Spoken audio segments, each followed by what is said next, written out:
Good evening. I'm Councillor Stephen Hodgson and I am the Mayor of Worcester. This is a public meeting and members of the public and the press are permitted to report on the proceedings. Reporting includes filming, photographing, making an audio recording, and providing commentary on the proceedings. Please note this meeting is recorded and streamed live. These recordings are published on the relevant meeting page on the Council's website. By choosing to attend this public meeting, you are deemed to have given your consent to being filmed or recorded and for any footage to be broadcast or published. The alarm sign sounds, the premises must be evacuated immediately. Do not spend time collecting personal belongings. All emergency escape routes have been clearly signed. Once you have left the building, the assembly point is in the High Street opposite the Guildhall. Members and other speakers are reminded to use their microphone when. I will now ask the Reverend Diane Cooksey to offer prayers before the commencement of the formal business of this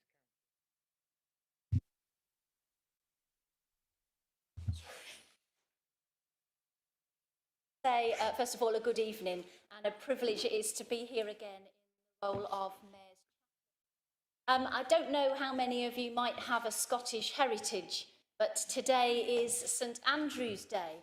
And although I don't have a Scottish heritage at all, I've got a bit of a soft spot for St Andrew because it's the church that I grew up in was dedicated to St Andrew. St Andrew was a fisherman. He was the first person to introduce someone new to Jesus, and he was martyred on an X-shaped cross in Patros in Greece. He is the patron saint of Scotland, the patron saint of Greece, and many other European countries. So the patron saint of fishermen, as no surprise, of unmarried women for some reason. And I've also read that he was very good at socialising. So he was kind of considered the patron saint of social networking, not social media. Why mention that this evening? Well, I was just spending a bit of time reflecting on why we're here and on your roles as councillors and mine as a priest. Actually, it's largely about social networking. Your role is about listening to and discerning the needs of the people in the wards that you serve, and then using your skills, your wisdom, your networking skills to actually bring about change and good for all the people of Worcester. It's a very challenging role, as well as times when it's good. I do hope that as you carry out your role as councillors, you do get that sense of reward from giving yourself for others. I hope that, unlike Andrew, you will never be crucified for what you do. But I just want to say a prayer now for us, and if anyone wishes to say amen at the end. But as we gather now, I encourage you to just be mindful. In your mind, walk some of the streets that you represent. Picture the people. So we pray, we thank you, God, for the life and witness of Andrew, who had this desire to see lives changed for the better. So bless this meeting here this evening. May we, in our listening, thinking and speaking, seek to do what is right and good for the people of Worcester.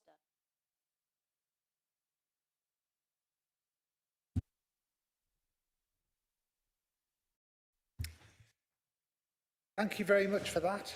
I will now ask if there are any apologies for absence.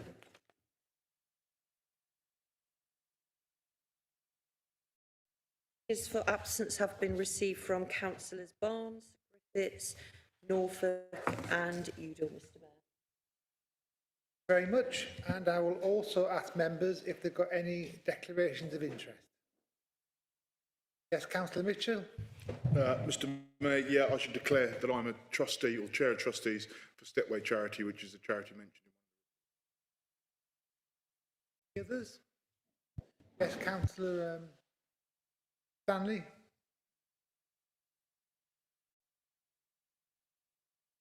Mr Mayor, likewise to Councillor Mitchell, I am a trustee of Stepway.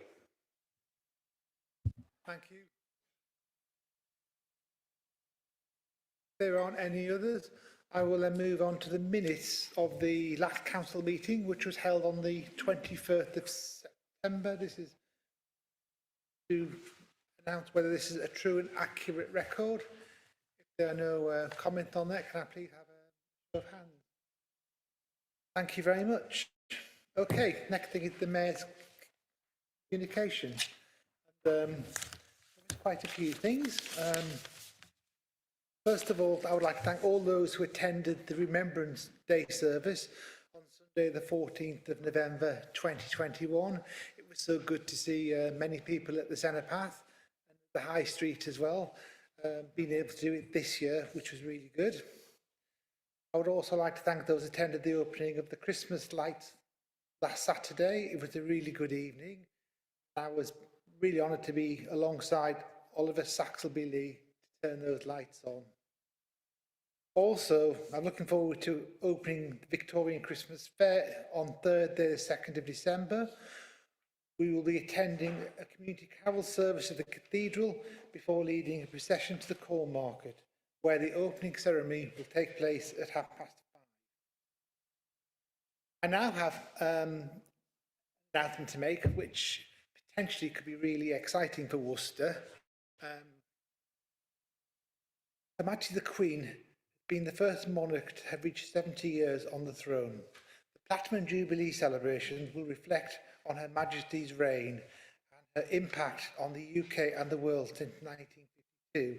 As part of these celebrations, there will be a civic honours presentation. This includes competitions for City Lord Mayor status, and also a town or city will also become a royal town as well, like Wootton Bassett did recently. This includes competitions for this Lord Mayor status. The Worcester City Council will be putting a bid in for the Lord Mayor status. That bid is being prepared and will be submitted for the deadline, which is the 8th of December. Hopefully Worcester will achieve the Lord Mayor status. We did apply for it a few years ago, but we lost out to Chester. I think as Birmingham has a Lord Mayor and Gloucester has a Lord Mayor, we've been a city certainly longer than Birmingham. I think it's about Worcester had a Lord Mayor as well. So if anybody has any suggestions regarding the application, have those in the next sort of day or so, because we are literally, you know, crossing the dots and crossing the T's, get that in. But hopefully if it comes off, it'll be a fantastic announcement for next year. Saturday, there is a small business Saturday, which will be an event, which no doubt will be in your diaries and that, which I will be attending. I've got two other things actually. Yes, I'm wearing a white ribbon today. Last week it was the launch of the White Ribbon Day. I'd like to thank Anne Nichols at the council, who's organised a series of events and action for this particular event. It's White Ribbon Day is to do with domestic violence, particularly against women. So it's something well worth supporting. So if you see people wearing the white ribbons, that's what it's for. And if you get a chance to buy a white ribbon or offered one, then please wear one. And I think one final thing is refreshments. After the meeting is finished, you're already about to join me for refreshments in the at the back of the assembly room down there, where there'll be some various items of food, including a cake made by my wife, Councillor Lucy Hodgson, and also some cheese that I have made as well, which should be something to look forward to. And there'll also be a short trailer of a film that has been made as part of the Charter 400 celebration. So I will now move on to the next item, which is the public participation. So I'd like to welcome children from Year 6 at St Barnabas Primary School and who wish to speak to the council in support of a new children's woodland in Worcester. So if you can come to the microphone, please.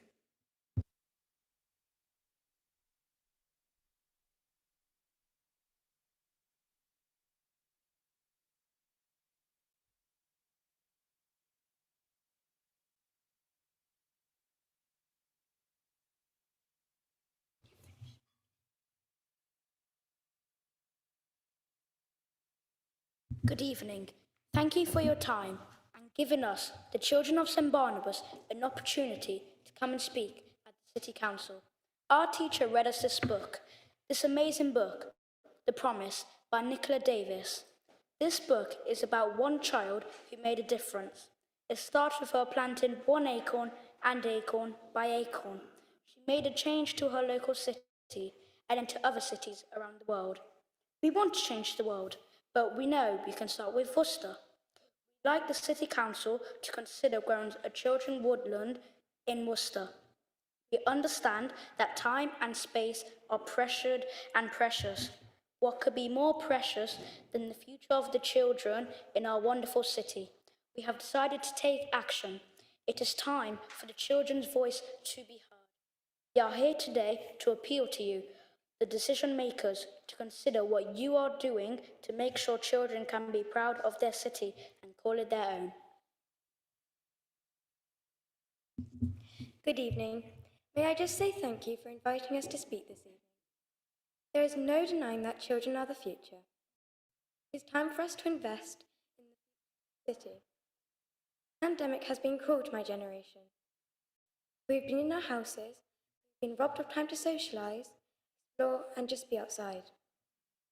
I know there has been a lot in the media about children. It can seem a bit like a bandwagon that everyone is jumping on.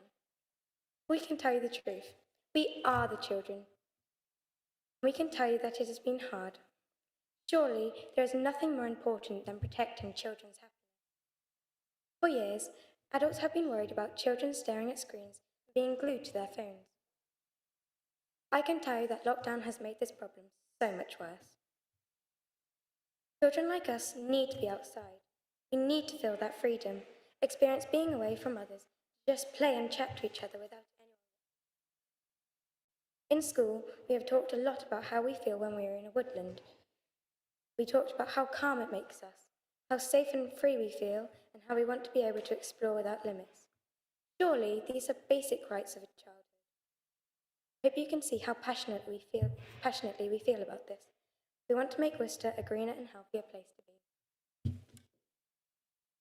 be. If I may, I would like to run you through some of the environmental reasons why we believe a children's woodland in Worcester would be a brilliant thing for our city. We have seen all the urgent need for a change being discussed at COP26 in Glasgow. As children, we felt an extra blow of disappointment because this planet is ours to look after. We can make a difference, but we need your help. It is time for the grown-ups to listen and to help us children do what is right for all of us. Can you imagine tall trees and beautiful flowers, children playing and exploring? I've seen old pictures of Worcester. There was more greenery. What happened? They're important, really important. They are a weapon against climate change, and we need to do our bit.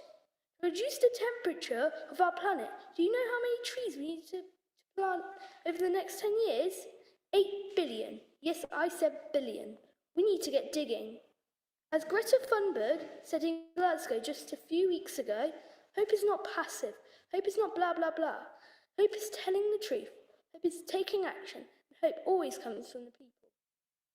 Worcester is a great place to grow up, but we need to protect it for the future generations.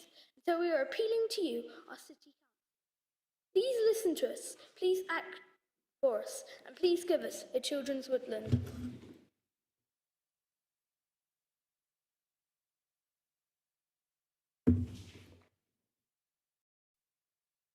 Now, I know what you're all thinking.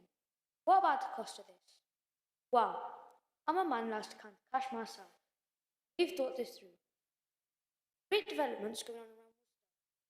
The development of the artist near the Hive is going to be spectacular. We want to make Worcester a place.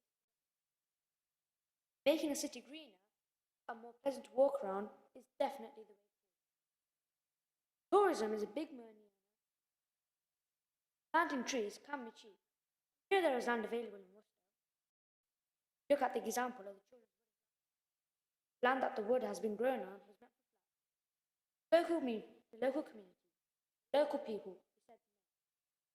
They are the ones who have to live there. They are the ones who need to Children's Wood in Glasgow is a charity. Years and years of planning Scotland before they won their fight. They now have the most amazing space. Please don't make us about fears. Please work with us to see the benefits. We are determined to make this happen. We are appealing to you to help us. Work with us to make our community thrive. So there you have it. Thoughts? Stop. Think and imagine. Birds singing, mud squelching, children laughing, trees being, lungs being filled, and hearts full of fun. Pause for a minute. About what kind of city what do you, as our city council, the children of Worcester, how are you going to improve? How are you going to convince them to have high aspirations, to love their city, and to want to stay? We believe we are giving you an amazing opportunity here. Your bit, to leave a legacy as a city council that will be recognised nationally as a groundbreaking, community-based response to environmental and pandemic issues. We are here to help. You have the power to make a difference. Worcester's children, Worcester's future. We want to say a huge thank you to Councillor Karen Lewing for visiting our school and thank you for inviting us to speak at the City Council. It's a pleasure to come and see them. I'd like to expand the yes in our school. We are proud to be from Worcester. Look forward to discussing our woodland, our future.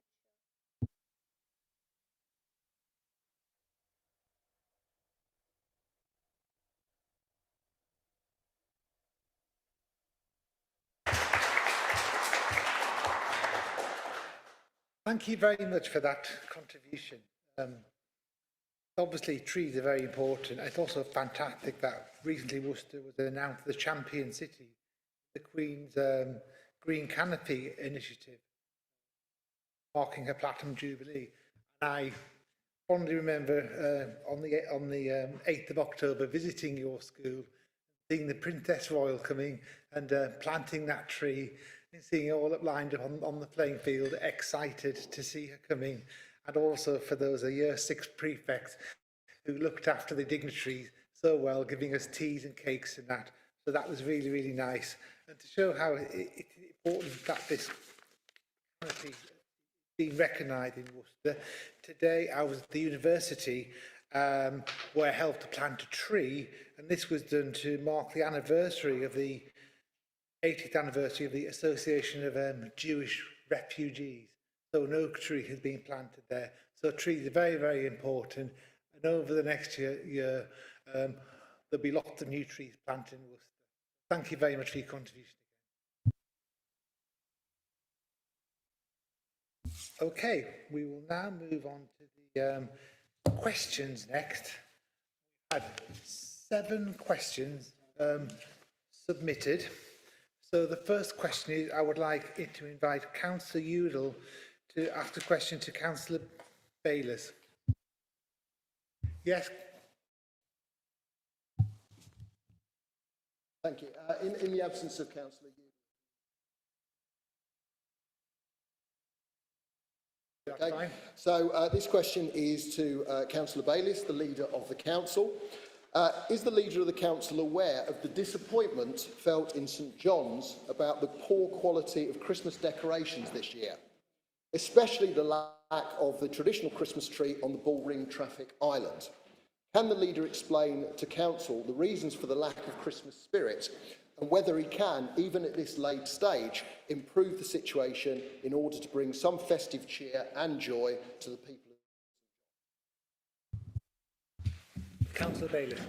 Thank you, Mr Mayor. And it's a shame, but I think I'm just catching a teacher as she goes. I just wanted to start by saying thank you very much for the contribution from the school children. Very powerful and very good indeed. advert for education in our city. I'm not sure it is in order for another member to ask a member's question, but I will provide an answer anyway because it's one that probably won't last. I do believe that the Christmas decorations in St John's needs a fillip, and I'd already seen that before this question came in, and I'd instructed officers to look again at the Bullring roundabout, which is, and I've still asked who lives there. I don't actually know the answer. Mine or in St John's, whether it's Bedwardine or St John's, but it is right on our borders. It certainly is a tradition to have that tree there, and I've asked officers to look and find us a tree that we can put there, and I'm looking forward to it happening in the near future, improve the festive spirit in St John's. It's great minds think alike. Councillor Ewell and I must be in alignment for once on this key, really interesting. He is aware, however, listening in, as I'm sure he is somewhere in the ether, that we have had a series of problems on that over the years, being pulled down and the lights being dangled across the road and things. So it isn't without its challenges, but good news for both the people of St John's and Bedwardine is the tree's on its way. Councillor Webb, do you have a supplementary?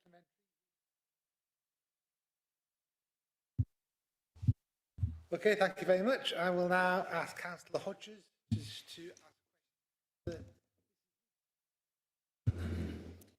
I shall read the question out, mainly for the people who may be listening in and who may not benefit of the paper.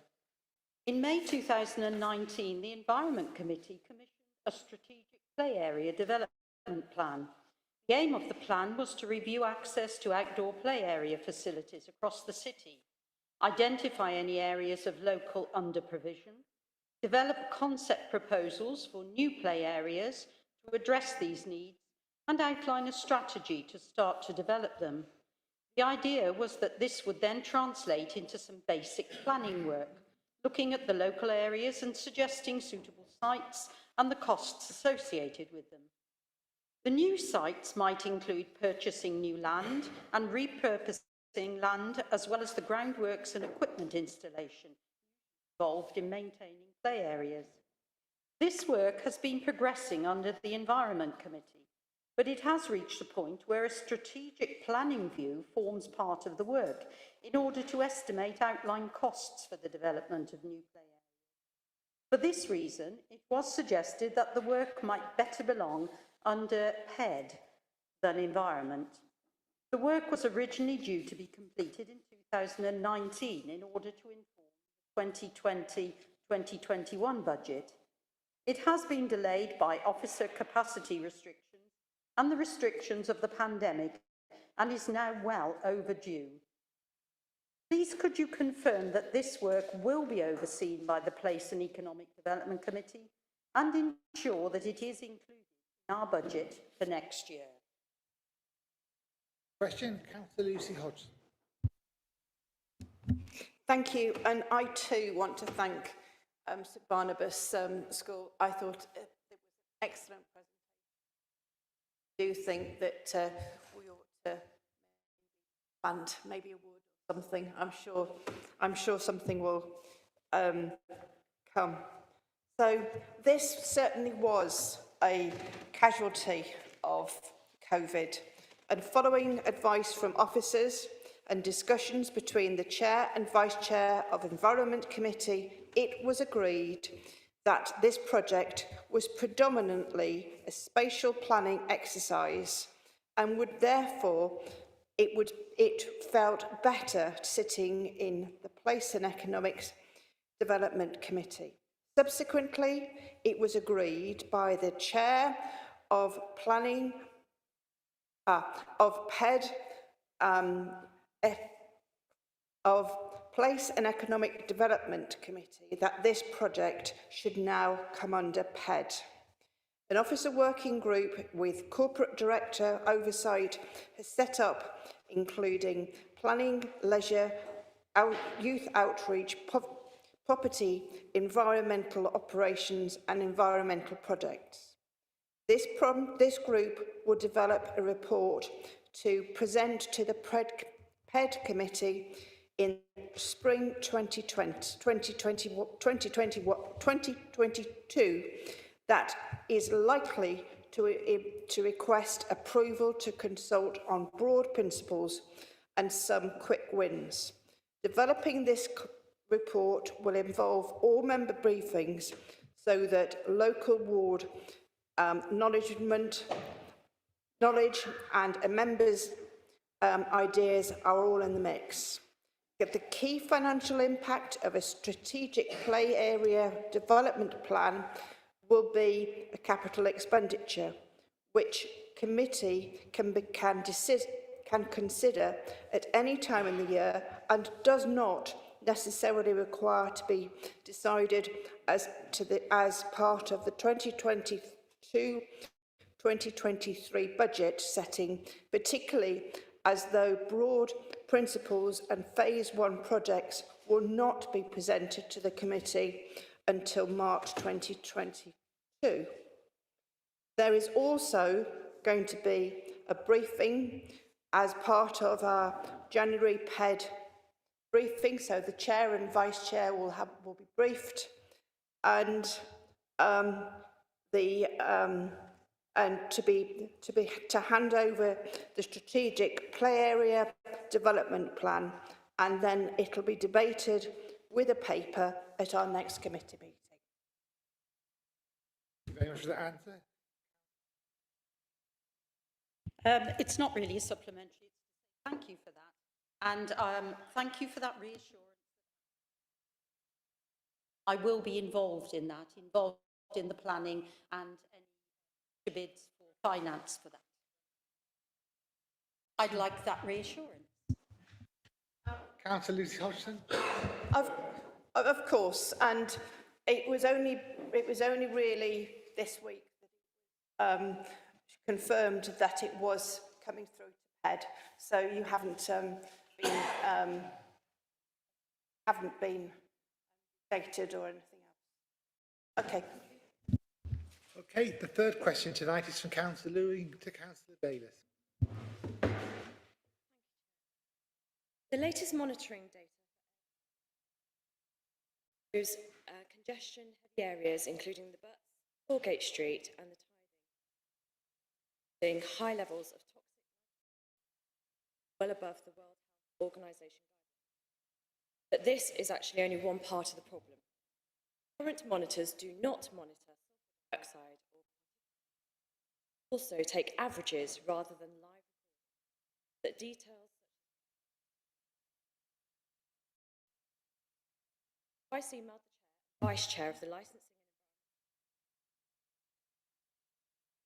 and for additional monitoring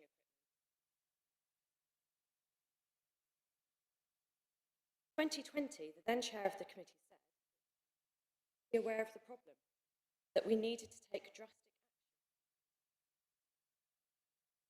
action, including even getting my proposal. Bayliss. Thank you, Mr. Mayor. I'm afraid the member is misleading. I have the reply that she received on the 8th of November from Niall McMiniman, the officer delegated by the chair and the vice chair to respond to her. It says, "Morning, Karen. Thank you for your email. I'm going to forward your message to Mark Cox for further consideration. Hopefully he or one of his team will be able to give you further advice. With regards to the committee agenda, I believe there's an air quality report scheduled for the next meeting." That's Niall. So the members quite clearly there attempted to defame the chair and the vice chair here by saying she hasn't had an answer. She's had an answer from the officers. I give her the opportunity in her supplementary to withdraw that accusation and put the record straight. Councillor Lewin. Thank you, Councillor Bayliss. I did take care in perhaps.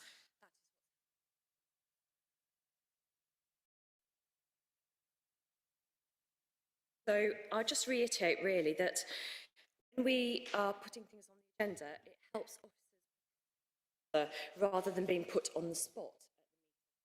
I do know that there is an air quality report coming to the meeting, so it would be a very timely action that we could actually take action on. So,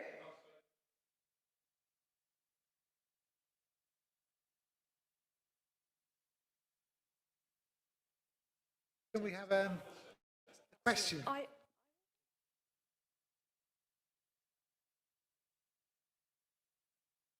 So with that in mind, and I thank you for your email, do you think that we will be able to request a feasibility study for the new equipment in these key areas? Want to improve air quality, then we actually need the evidence to support the changes. And at the moment, we don't have enough evidence. Was a question in there somewhere, so Mark... It was, can we request a feasibility study? Mr. Mayor, I think somebody needs to read their constitution. The questions and answers quite clearly. It should be a short reply. And when I'm standing, I believe the question is only one person should speak at a time. Thank you, Mr. Mayor. I will address you with a reply as per the constitution. Yes, I believe this is an important matter, and as the reply has been given to the member, the matter will be discussed at the next meeting of the Licensing and Environmental Health Committee, where she may raise this point and get the issue she's seeking to raise onto the agenda. My point, however, is please don't badmouth members of this council when replies have been given, and I'm happy that the member has now set the record straight that she did have a reply. Thank you very much. We're going to the fourth question from Councillor Alan Amos to Councillor Bailey. Yes, thank you, Mr. Mayor. When will the mobile parking enforcement van start its operation around Pitmarston Primary School and other areas, given the conclusion of the agreement between the City and County Councils that it would start in the second week in May of this year, following the completion of 6 months of joint working on all the issues, including the provision of funding by the county highways? Bailiff. Thank you, Mr. Mayor. As part of such a trial or ongoing agreement, the City Council, in effect, acts as the enforcement agency through the parking service and its CEOs, enforcing legislation that has been put in place by the County Council. Councillor Amos is aware that the trial period was never undertaken because it became apparent to the County Council that a full 6-month cost of the trial, £20,000, would not be recovered, as the offences the mobile vehicle is able to enforce would be very low in volume. Basically, cars parked on zebra crossings and cars parked across zigzags. The full costs included one-off and ongoing revenue costs of an IT upgrade that was required by the City to host the enforcement platform that is required to process the contraventions. The City's parking manager continues to liaise with colleagues at County about such a scheme, the essence of which is supported, but it is clear that there is a need to subsidise it, as it will not generate enough fixed penalty notices to break even. The City Council remain committed to working with the County Council. As part of an additional City Council 50k invested in enforcement, a dedicated CEO resource has been recruited to focus on outlying areas. My colleague will be happy that this role has visited outlying areas to undertake school traffic patrols, including Pitmarston Primary, and has responded to many other member complaints as well at regular hotspot areas. Thank you. Councillor Amos, do you have a... Yes, thank you, Mr. Mayor. The parking situation around the school has now been assessed as an accident is likely to happen. I've waited for half a year for an explanation for why this project hasn't started, and I'm afraid this answer was not good enough. I don't recognise either the chronology or the facts that I've just been given. If it's a question of backroom technology, to summarise that aspect of it, if that is not available now to run the facility, then it obviously wasn't available a year ago when discussions started with the county highways. And nor was it available in May when parking enforcement told me the scheme would start. So either county highways and I have been misled, or there's been an extraordinary misunderstanding by the City Council. And so which is it? The fact remains, Mr. Chairman, What is Councillor Bayliss going to do about it, given the commitment was given to start in the second week of May? They are the facts as I gave them to the Managing Director about a month ago, I think. Okay, we've had the question, so Mark, do you want to? An interesting one, but what am I going to do with it? I'm going to look for the County Council Cabinet member responsible for transport to come and sort this problem out. So I stand ready to work with my colleague and friend, Councillor Amos, to try and find a solution to this in our joint ward. I certainly recognise the problems he's identified, and we'll work together in partnership, as we always have, to find an answer for it. Okay, the fifth question, again from Councillor Amos to Councillor Bayliss. Yes, thank you, Mr. Chairman. I don't think those kind of interventions are very helpful, Mr. Chairman. Mr. Mayor, the fifth question is, how much is the council grant to the Swan Theatre / Huntingdon Hall for this financial year? Councillor Bayliss. I'm happy to tell my friend that in 2021, the council paid a grant of £110,195 to Worcester Live to help cover the costs of delivering their whole annual programme of work, including the maintenance of the Swan Theatre and Huntingdon Hall. This is an annual amount payable under a 5-year service level agreement from 2020 to 2025 and is a revenue grant. There were no specific capital grants provided during. Can I have a supplementary, please? Yes, thank you again, Mr. Mayor. The beauty of English theatre is that there is no censorship. Earlier this year, the nationally acclaimed comedian and satirist Andrew Lawrence was booked for a show which was abruptly cancelled at short notice, even though the show due to be performed was exactly the same as that for which he had been booked. A tiny clique at the theatre has helped to destroy somebody's career and livelihood by imposing censorship where none exists in law.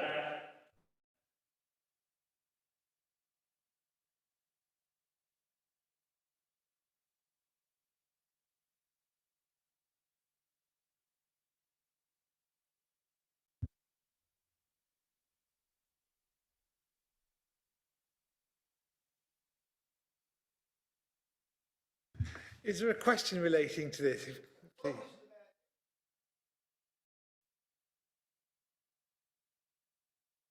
Yeah, because yeah.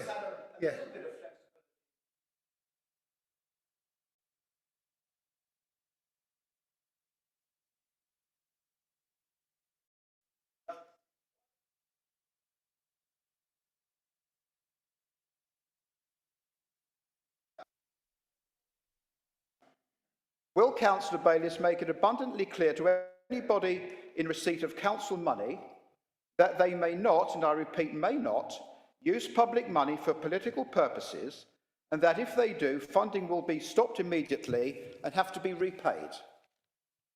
Councillor Bayliss.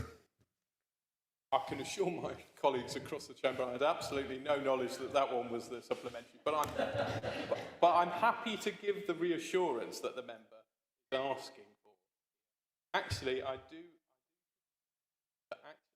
This country has been on a free speech and the ability to disagree agreeably, and I certainly don't want to see censorship.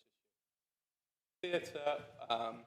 Or in any other venue that we fund. I certainly want to the best spirit of our country in that regard. So I would hope that all the people who receive are not following some political agenda. They are, particularly in the arts, they're following the great theatre tradition we have. And the next question is also from Councillor Amos to Councillor Bayliss. So can you send this? Yeah, thank you, Mr. Mayor. Hopefully without interruption this time. But you never know. How many additional dwellings are being proposed under the South Worcestershire Development Plan 2 revised, compared to the number planned built in the current South Worcestershire Development Plan, A, in Worcester City, and B, on the city boundary, albeit outside the city? Councillor Bayliss. Mr. Mayor, I have an answer. I'm not not going to guarantee that I understand it before I give it, but hopefully we'll get there.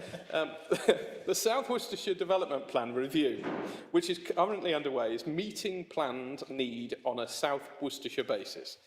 This is a different approach to the 2016 SWDP, which was meeting need in the Worcester City local authority area with additional redistribution of need to the wider Worcester areas. Therefore, direct comparisons between the original and the forecast figures need to be in context. However, the SWDP review covers the period from 2021 to 2041. The housing need for Worcester City is identified through the government's standard method calculation as 7,340 dwellings. That amount, the amount of that delivery which is proposed to be accommodated within Worcester City is approximately 2,400 dwellings. The remaining needs to be met outside of the Worcester City, approximately 5,000 dwellings, which will principally be delivered via the Worcester West and South urban extensions identified within the 2016 SWDP and continuing to be brought forward under the SWDP review, and the proposed strategic locations of Worcestershire Parkway and, to a lesser extent, Rushwick and Throckmorton. In the 2016 South Worcestershire Development Plan, the housing need for Worcester was identified as 9,830 dwellings. The amount of that delivery which is proposed to be accommodated within Worcester City was 6,800. The remaining need was redistributed to the wider Worcester areas, approximately 3,030. I hope that's helpful. Okay. Can I be supplementary? Thank you, Mr. Mayor. I don't understand a word of it. But I think, suffice it to say, the point I'm making is that given that this council is supporting these extra dwellings, equivalent to however many thousands it is of extra people, and it is 10,000 plus extra people using Worcester services, will Councillor Bayliss confirm that all the necessary infrastructure, such as hospital beds, GP appointments, school places, etc., will be available to meet this massive new demand, given that none of these services has the capacity to cope with the current level of demand?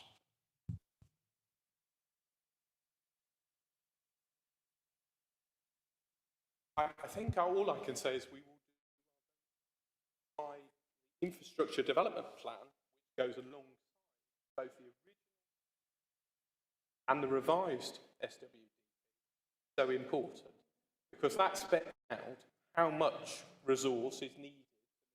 Primary schools, secondary schools, surgeries, acute services, and a full range of other public services that go with communities, social housing, all of those things that need to be funded from the development.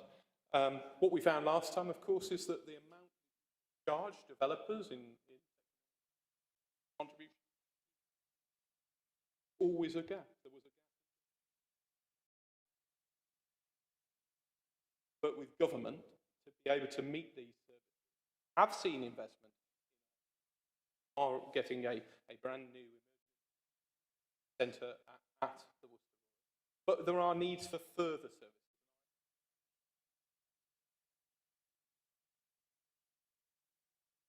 Don't ever forget that you have to put in place the infrastructure as well as the housing. Those things are, it's a very well, won't be lost, I'm sure. Thank you very much. And the final question of the evening is from Councillor Marjorie Bishop to Councillor Bayliss.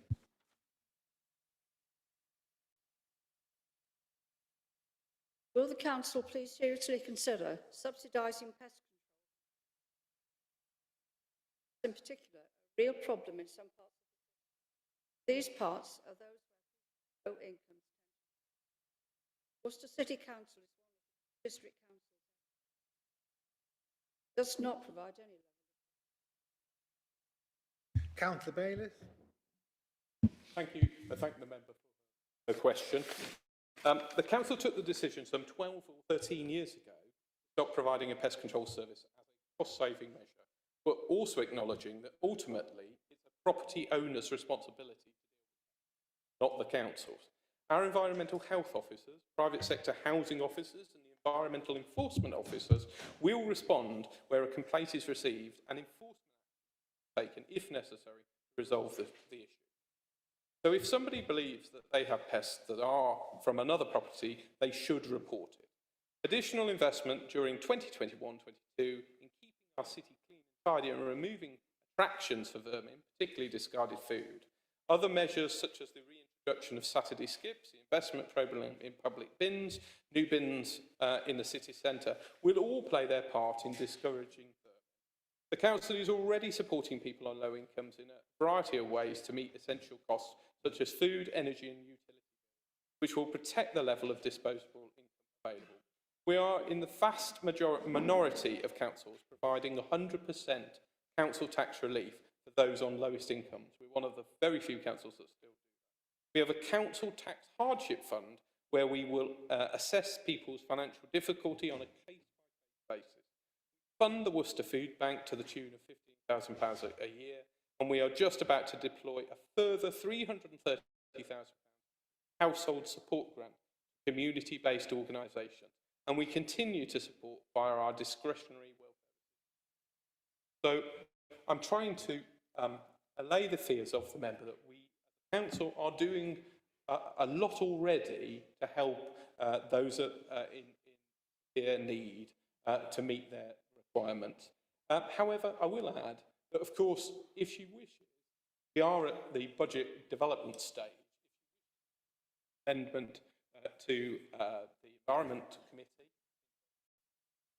in terms of meeting this identified, then of course it would come forward in the budget proposal. Thank you. Councillor Bissett. I don't have a supplementary. I just want to ask Bayliss for his reply. So to request that those be redirected. Sitting, the three of us over here, we've got.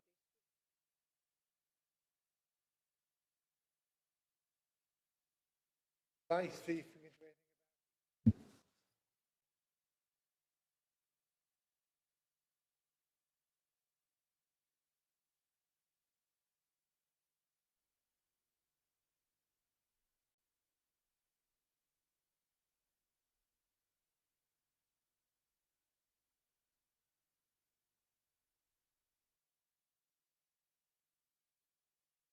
I think that there wasn't any sinister motive about this. I think it was just...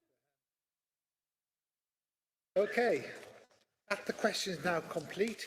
So we'll now move on to the first motion, which had been submitted to the council in accordance to procedure Rule 8. The first motion is on local generated renewable energy, which was proposed by Councillor Stephen, seconded by Councillor. Also had notice that Councillor Louis and Councillor Olcott want to speak, so they will be called.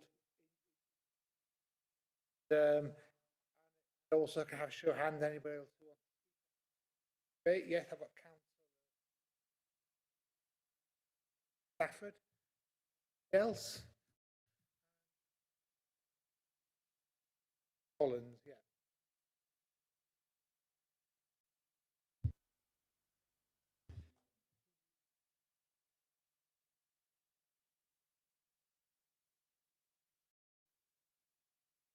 Can you please turn the microphone on when you speak, because otherwise I can't hear a thing.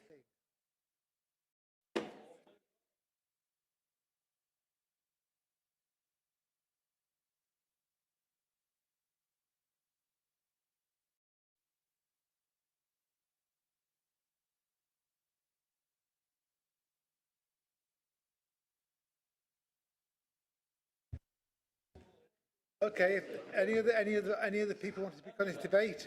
In that case, then, can I ask Councillor Stephen to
may we move to the vote?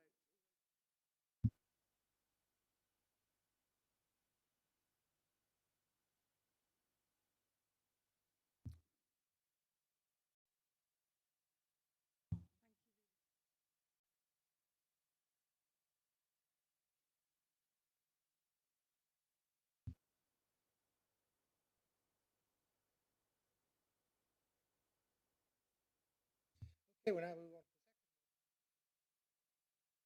second practice to encourage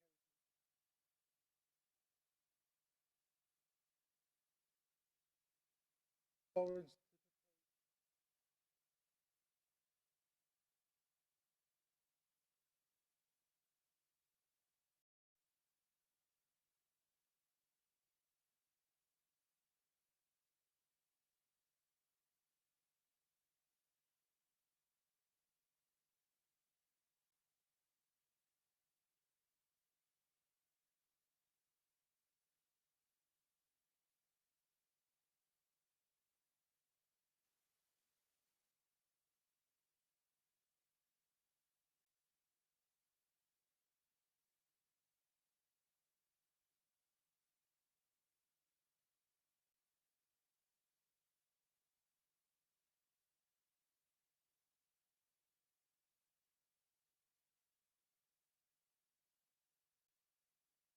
We act.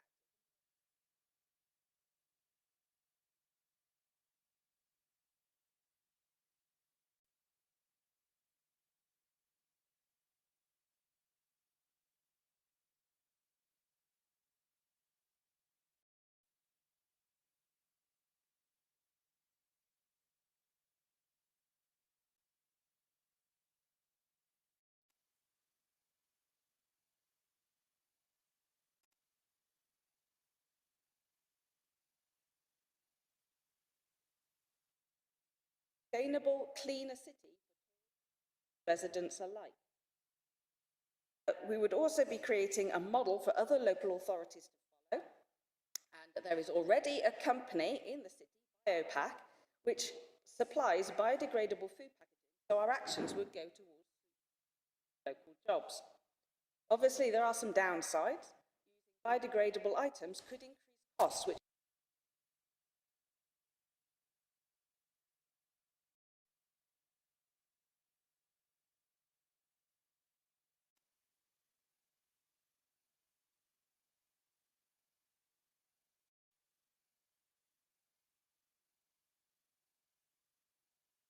efforts to reduce its own use of single-use plastics, something that the active plastic avoider like myself has noted.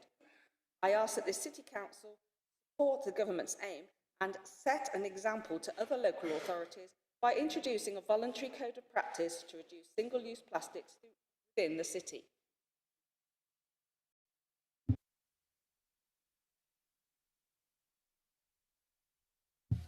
Yeah, thank you very much for that. Can I have a seconder, please, from Councillor Louis Stephen? Thank you. I have pleasure in second. Very good reason to support this motion. First is that single-use plastics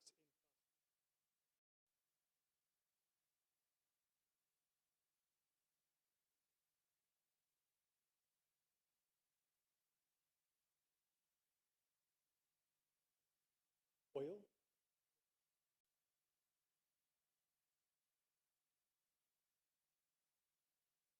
COP26.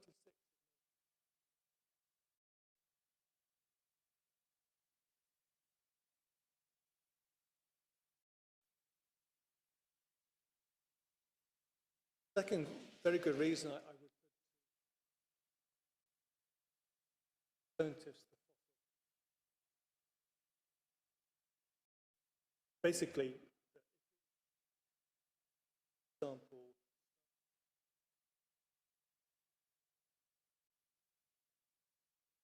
this creates sustainable jobs in parts of the job market.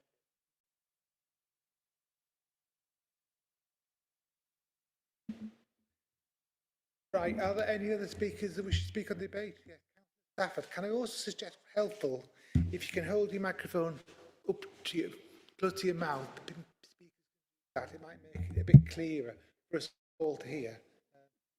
There's also a trade waste vehicle out there as well, probably taking some single plastic away as well. So Councillor Stafford. How's that? As Chair of the Environment Committee, I'm happy to support this motion and suggest, if approved by Council, it is incorporated into the Council's Environmental Sustainability Action Plan. Thank you. Thank you. And actually, that did work. It was perfectly clear. So, are there any more speakers who want to speak on this debate? If they're not, can we move this to the vote, please? Yeah. All those in favour? Any against?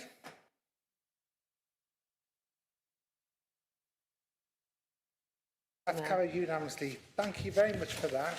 And we're now going to the third motion, which is on additional schools and COVID funding, which is proposed by Councillor Olcott, seconded by Councillor Lamb. Are there any other speakers who wish to speak on this? They're not. I will ask Councillor Olcott to propose the motion, please. And again, if you can hold the microphone up, it does make a hell of a difference.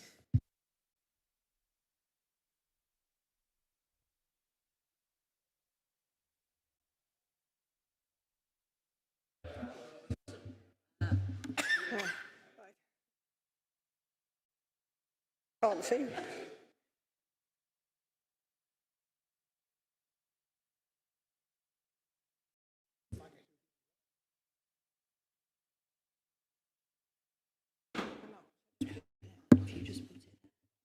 Please bear with us for a moment.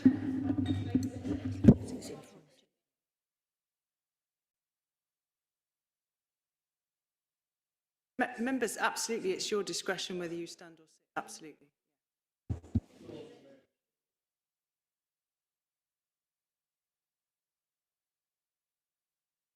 Okay.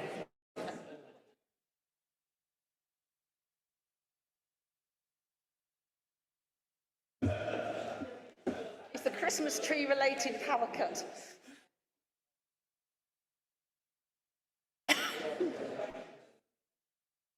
Chaos.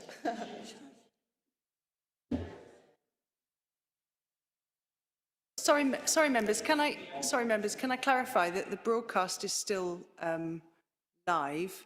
We've had a difficulty with that screen, but we are still broadcasting. So if you would proceed, please. Thank you. Over the last decade, core state school spending per pupil has fallen by 9% real terms, according to the Institute for Fiscal Studies IFS report. The IFS report, funded by the Nuffield Foundation, analysed state school spending per pupil. That back in 2009-2010, total spending per pupil in the state sector was around £8,000. In 2020 to 2020, state school spending per pupil in England. Day-to-day state school spending per pupil fell by 9%.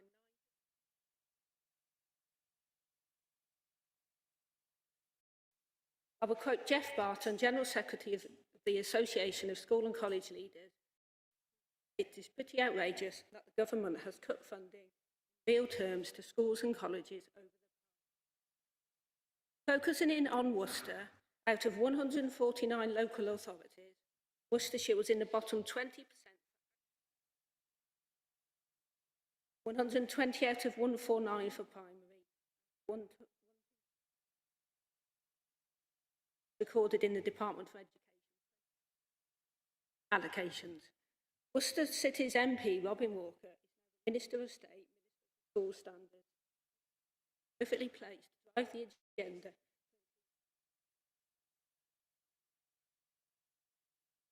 Moving to the pandemic and the awful time all pupils have had with the closure of schools, including the first closure at very short notice, there is also the matter of catch-up. The government previously revealed a £1.4 billion catch-up package to help schools recover from lost teaching. This led to the resignation of its Education Recovery Commissioner, Sir Kevin Collins, who said the package fell far short of what is needed, warned it was too narrow, too small, and would be delivered slowly. The £1.4 billion package was announced, so the Education Recovery did a total of £15 billion. Alongside the Education Policy Institute, the EPI think tank calculated that £13.5 billion would be needed to catch up on lessons by the pandemic. It said the government's funding amounted to £50 per pupil per year.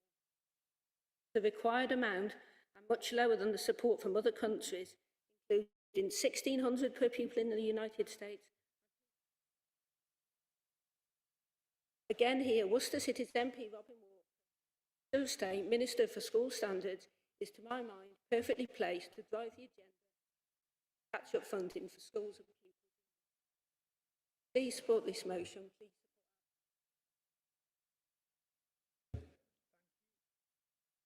Councillor Lamb. Thank you, Mr. Mayor. I will try and project as if you are an unruly class on a Thursday afternoon, if that's okay. I wish to formally second this motion. The question of funding to schools and colleges is something which is a subject very close to my heart. As someone who's worked in education for 25 years and as someone who believes that all young people should be given the best start in life.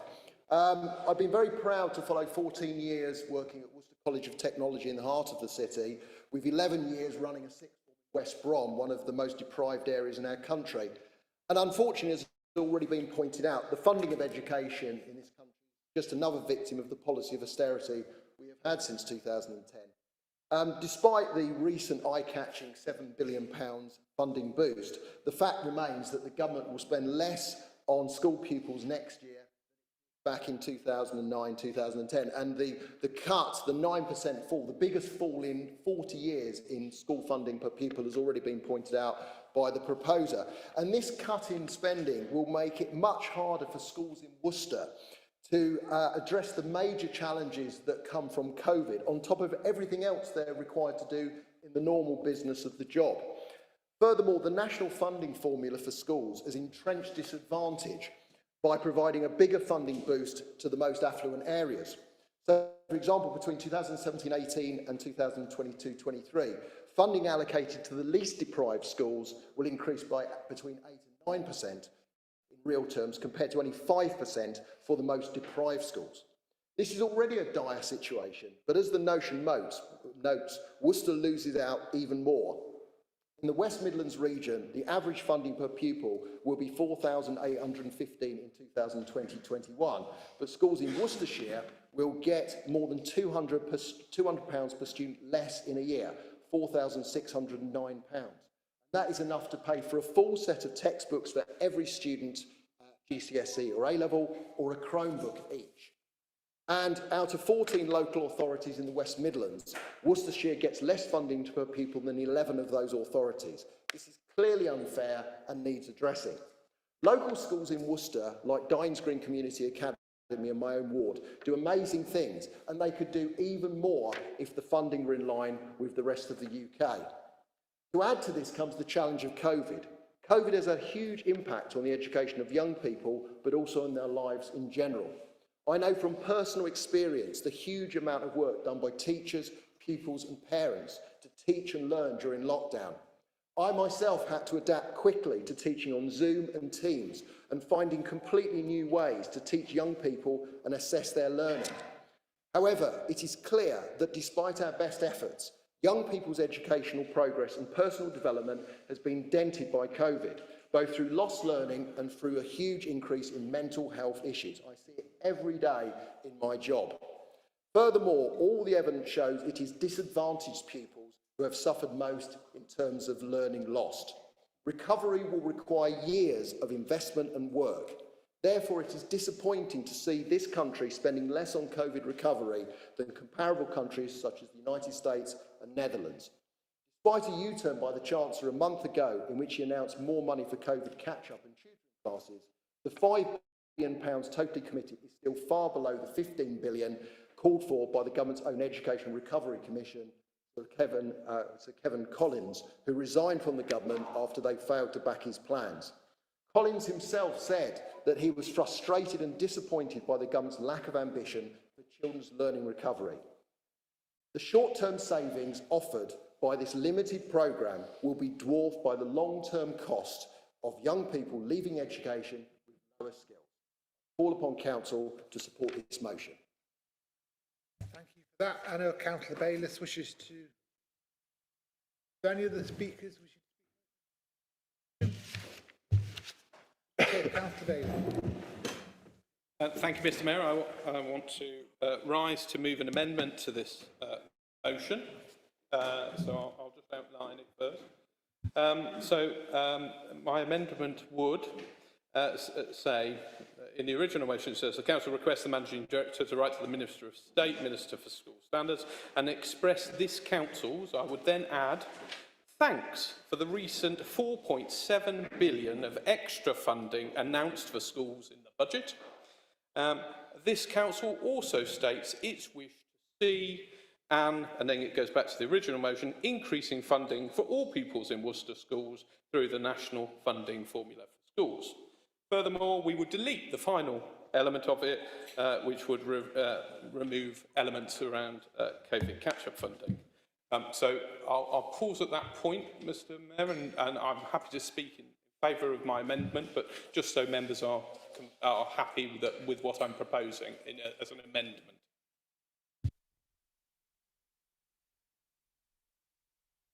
Councillor Gregson. Can we just clarify whether that negates the original motion? Could you please read it out again? We add, after it says express this Council's, we add thanks for the recent 4.7 billion of extra funds announced for schools in the budget, full stop. This Council also states its wish to see, and then it returns to the original one, an increase in funding for all pupils in Worcester schools through the National Funding Formula for Schools. Full stop, the rest is deleted. I don't believe it negates it, I believe it improves and recognises the change that has happened in relation to budget announcements.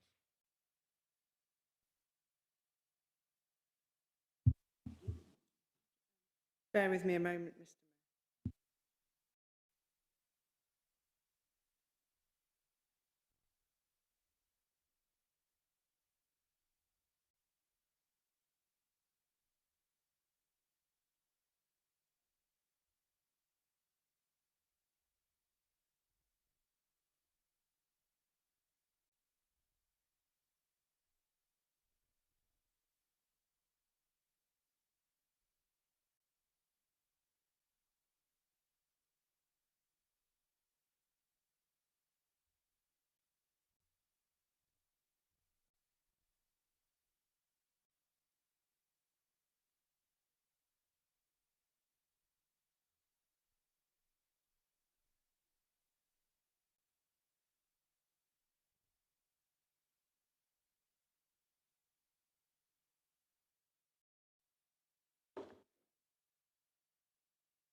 Mr. Mayor, I think it's the combined effect of the two amendments together that has the effect of negating the substance, because both the amendments turn the negative into a positive. I understand there's still a substance there around a call for, but the final sentence refers specifically to a previous position around COVID funding. Effectively, two amendments together. And if there was an amendment that only removed the other, so there was a recognition of funding but a call for more, but the final sentence has been put in by the proposer of the motion, make a point about her perceived adequacy of that. A point of order, Mr Mayor. Monitoring officer has given you advice, sir, as always. But I would move, if this could be done in two parts, then I'd move first to delete the final sentence, furthermore, everything after that, and leave the original motion as is without the start with, and go through and move that as an amendment, simply the deletion of the final sentence.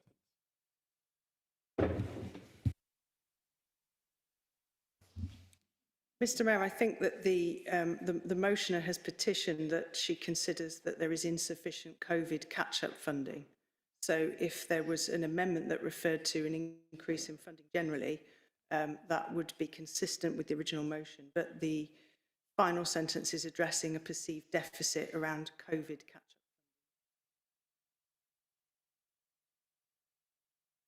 I think that does go to the heart.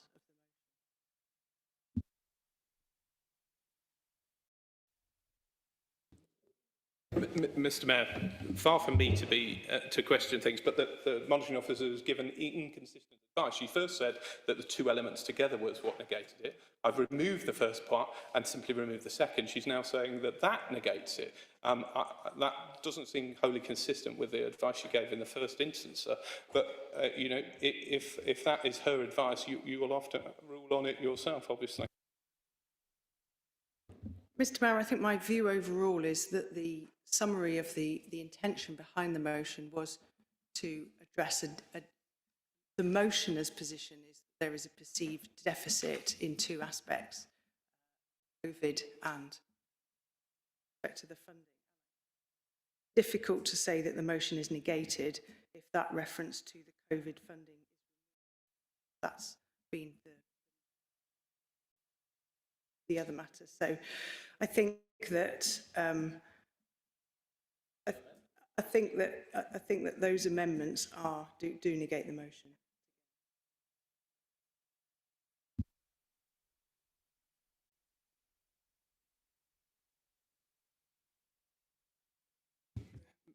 Mr Mayor, I'm still left, sir, confused by what the monitoring officer is saying, because she said the first time that both together. I'm saying I'd remove any changes in the first paragraph. The sentence, it does say furthermore, which rather suggests it's an add-on to the original motion. If she's now saying that nothing, it is unamendable, this motion, it would be quite unusual, sir, for it not to be amendable. You know, that it must be taken as written without amendment. Quite an unusual situation. Mr Mayor, I do understand the point that is being made, and emotions, of course, must be capable of being made. That is our procedure. I think it's whether the substance is a call for further funding or not a call for further funding.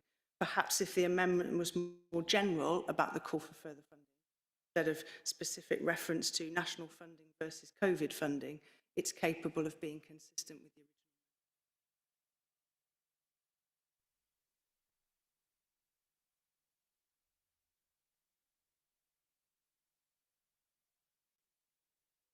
Appear to have dried up. Well, we're still on the point of order about.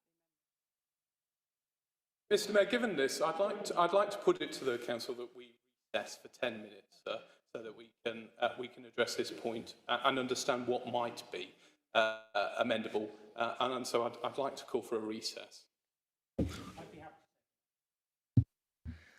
I think probably will benefit if we do have a short recess just to get this clarified, because obviously we desire the ruling group to have an amendment, but it needs to be a workable amendment. Mr. Public as part of an amendment. The amendment was proposed. It has been ruled by the monitoring officer it's out of order. It's your responsibility to uphold the decision, and if you choose to say yes or no. It's only since the decision of the monitoring officer that a proposal for an adjournment is made. I'm not even sure that was a formal proposal for adjournment. I suggest that we just press on with business. Mr Mayor, I believe it's in order. I have requested a recess. It has been seconded. I believe that We the have procedure taken, would be to put it to we a have vote. taken, we have taken recesses before when there have been motions and that, been able to resolve them. I think this would actually be better because there is a danger at the moment that if this went to a straight vote, the original motion would get lost in its entirety. So I think it's in everybody's benefit that we actually have an amendment which can be agreed upon, so we do get some resolution on this matter.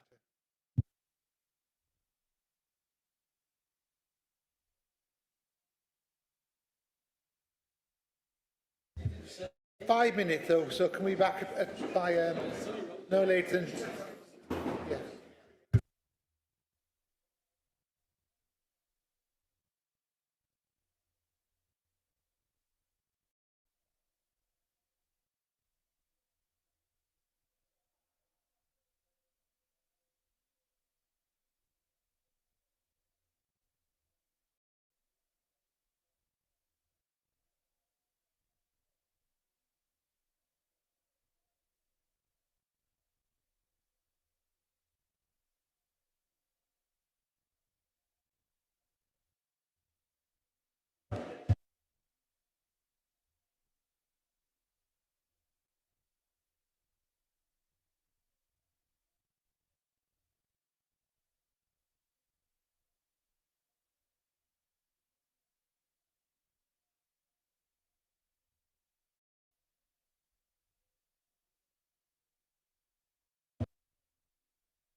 Testing. Testing. Testing. Test. Yeah.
Okay then, can everybody resume their seats, please?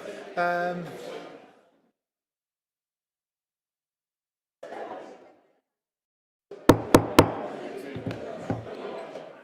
everybody resume their seats, please?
The meeting will... Not often you get to use that.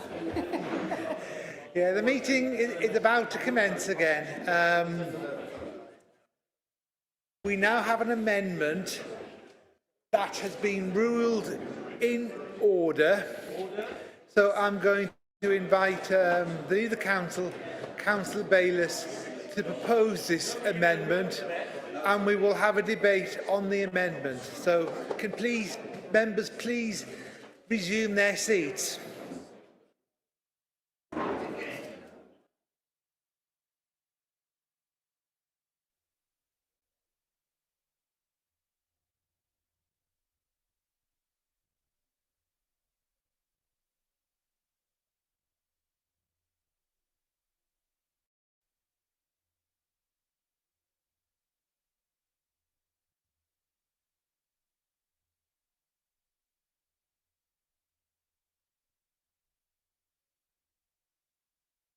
Okay,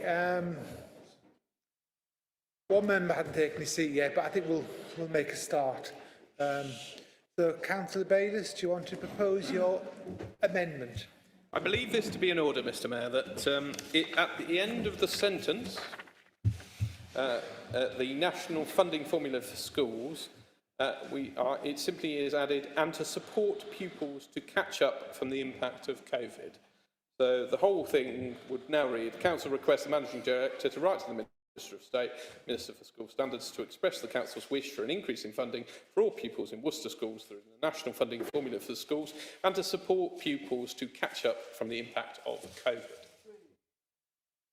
Mr Mayor, and I second that. Speakers on the amendment? I'll second that and reserve the right to speak. I'm happy to Councillor speak. Mitchell. Okay, any speakers on the amendment? I'd like to... Can I say a few words in proposing it, Mr Mayor, as well as giving the words of the Proposing, amendment? yeah. Bit traditional. Councillor Mitchell seconded it. So, Mr Mayor, I'm glad and I hope that the movers of the motion and the seconder will accept the amendments that have now been put forward. I would point out that they've made some comments about education funding levels. I would like to put on record that, of course, the government has recognised the pressure on in education, and in the most recent budget announced 4.7 billion extra funds for schools in England, which equates to a real-time annual rise of 2.5% between 2019 and 2024. Core funding for schools in this country have risen in that period from 49.8 billion to 56.8 billion, as was mentioned before. I would also point out that in terms of top-up, The government has recognised that there is additional requirements, and the top-up COVID support has gone from 3.1 million and a further 1.8 million, so nearly 5 billion is now identified to help pupils catch up from the impact of COVID. The government also announced a further 2.6 million to support specifically school places for those with SEND requirements, which was one of the largest investments in SEND for many, many years indeed. So I'm sure there is always need for further improvements and further resources, but I refute the comments that the government is not recognising the important role of schools, and particularly in meeting the demand after COVID. So I'm happy to propose that as an amendment and to debate that clearly. Thank you. Any speakers on the amendment? Councillor Mitchell? Mr Mayor, I said I reserve my right to speak. Any other speakers? If they're not, yes, Councillor Denham? Sorry, can we just have clarity as to exactly what? Want to read the potential amended motion?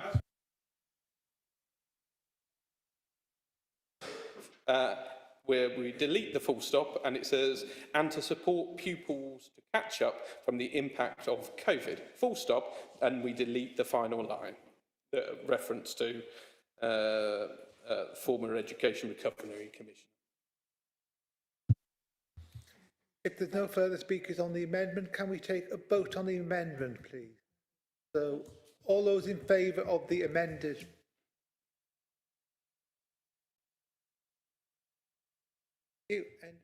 Any against?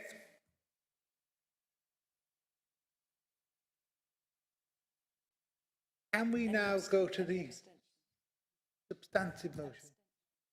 Any extensions, beg your pardon? Yes, one abstention. Right, thank you. Right, can we now? Right, the amendment is carried. Can we now go on to the substantive motion, please? So anybody to speak on the substantive motion? That includes the amendment that Councillor Bayliss has raised. If there's not, can we move to a vote on the substantive motion, please? So all those in favour of that?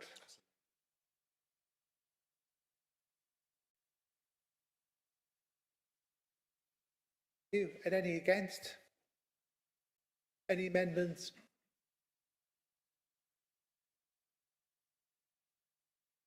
That is carried. Right. Hopefully the next one will be a bit easier. Motion 4, which is on the allocation of car park spaces on council-owned car parks to host car club owners.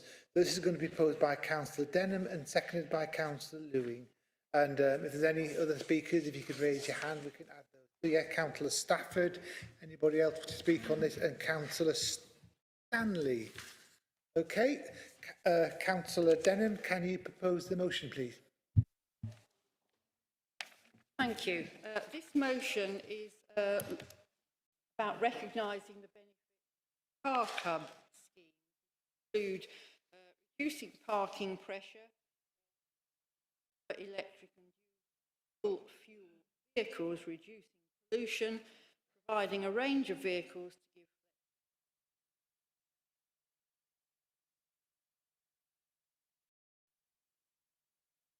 Normally I start by saying oppose a motion. Jenny Barnes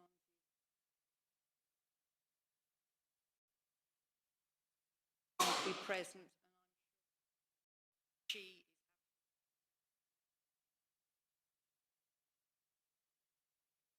thank her for here and thank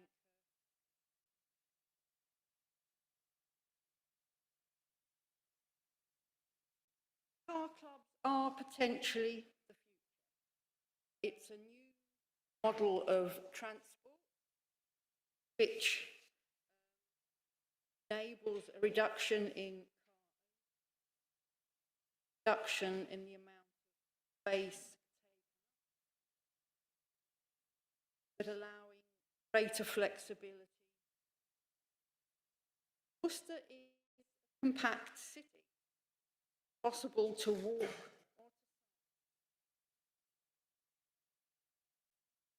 occasionally.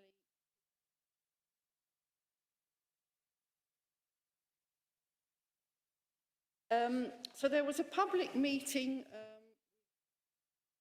number of residents that took place recently, discussed potential for setting up a local. And in fact, you know, many residents don't actually see them as an essential part of their to get from A to B. Or people loath to give up a vehicle. In fact, no, one resident, Jenny, had an elderly car. She only used it twice a week.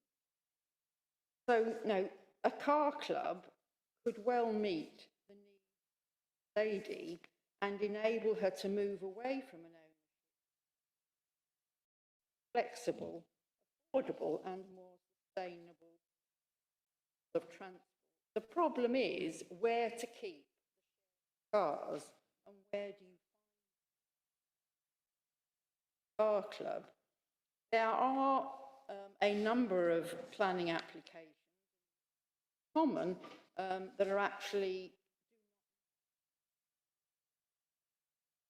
designed to be. So that and car clubs are one of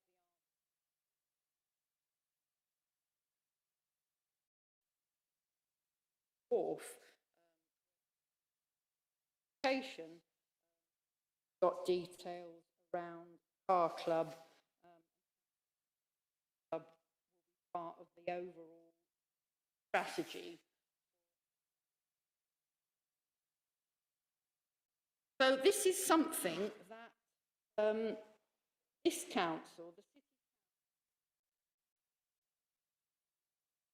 gift to do, to look into, and what we can do for the implementation and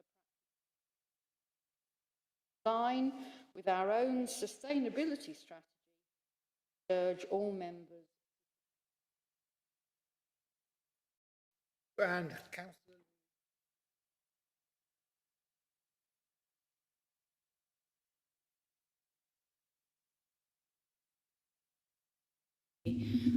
Gets well very soon. A few comments because the two aspects from my point of view which are really important is taking into account that the government is looking to achieve transport decarbonisation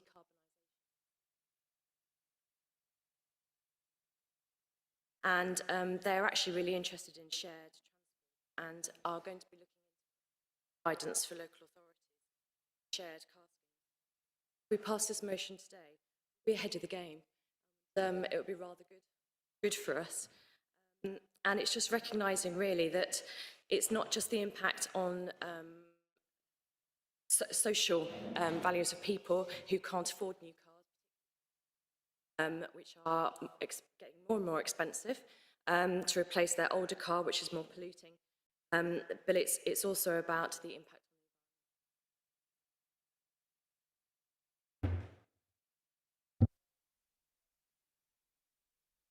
Sorry, can I have Councillor Stafford next, please? Thank you, Mr. Mayor. We had so much fun last time.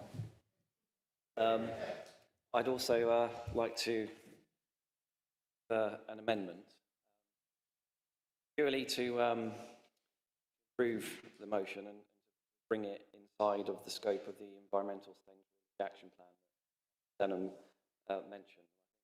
Tidies it up a bit. So it's fully in support of the original motion. So I'll just, the second paragraph, it starts to encourage, and encourage the adoption of car clubs, certain council corporate director, operations, homes, in conjunction with the Environment Committee, environmental action plan, encourage and support. So that's the proposed amendment. I move that amendment. Thank you very much. And that amendment is in order, you'll be pleased to hear.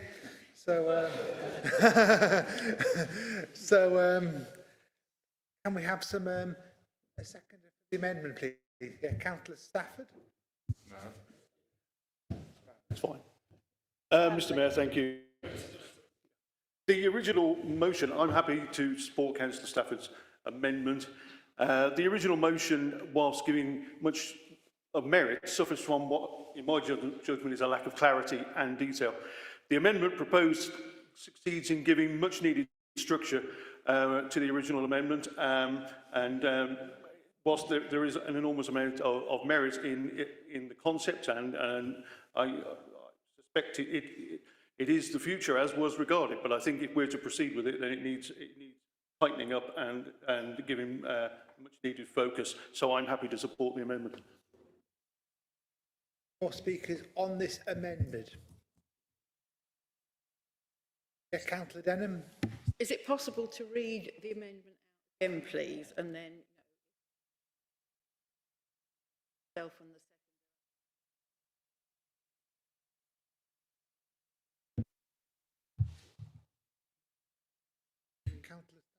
Yep, so the first point, the bullet points are all the same, and then the paragraph becomes, to encourage the adoption of car clubs, Council agrees in principle that car parking spaces in certain council-owned car parks can be allocated to car clubs.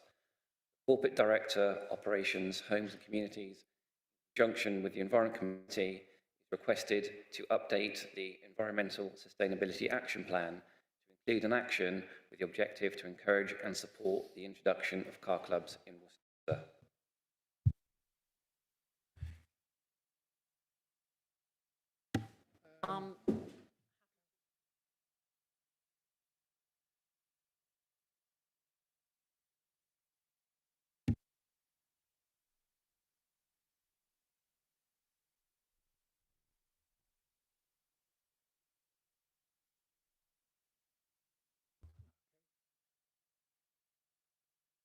Right, can we, no further speakers on the amendment, can we, I'll move the amendment. All those in favour of the amended? You? Anybody against the amendment? Yeah, okay, we'll now continue the debate on the amended or substantive motion. Any speakers on this? Yes, Councillor Stephen. I'd just like to add my support to this motion. I think this is a very significant proposal and an idea that will substantially help with active travel and promoting active travel in the city. Many barriers for people to start to give up a car, walk and to cycle, or have the option of having a car club. Then I think this is a fantastic transitioning people away from having to reduce the amount. It also has a beneficial effect to public transport and also will encourage more people. So I think all round, I think it'll have a very positive effect.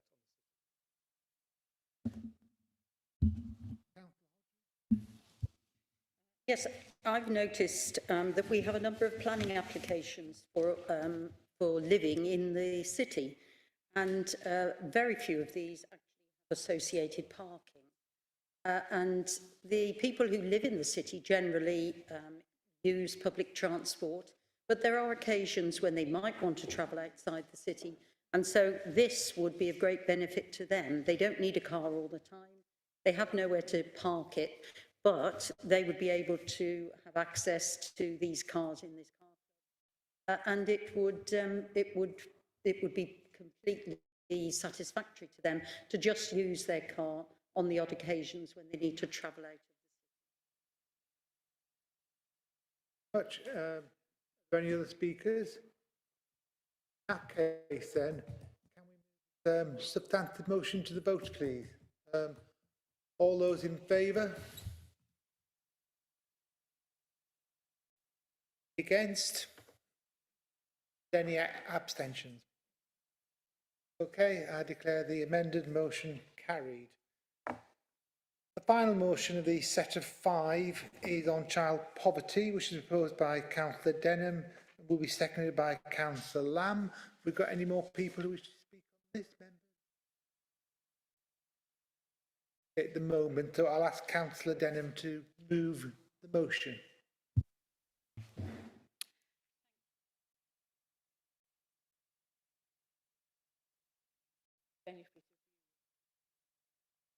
There was a cross-party task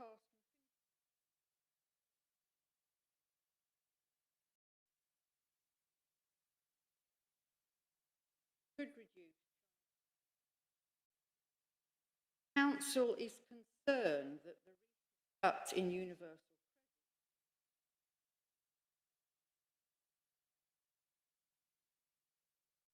credit. In April 2021, the Claimant Council reported to be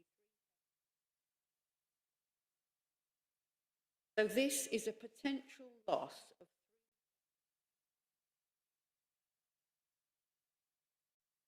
this will have a significant impact not only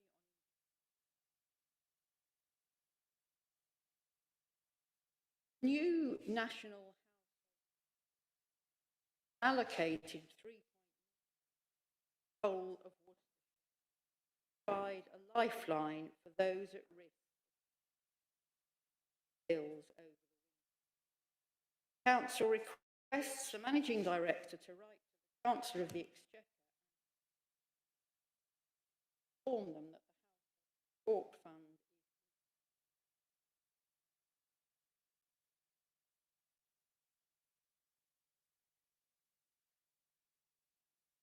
child poverty is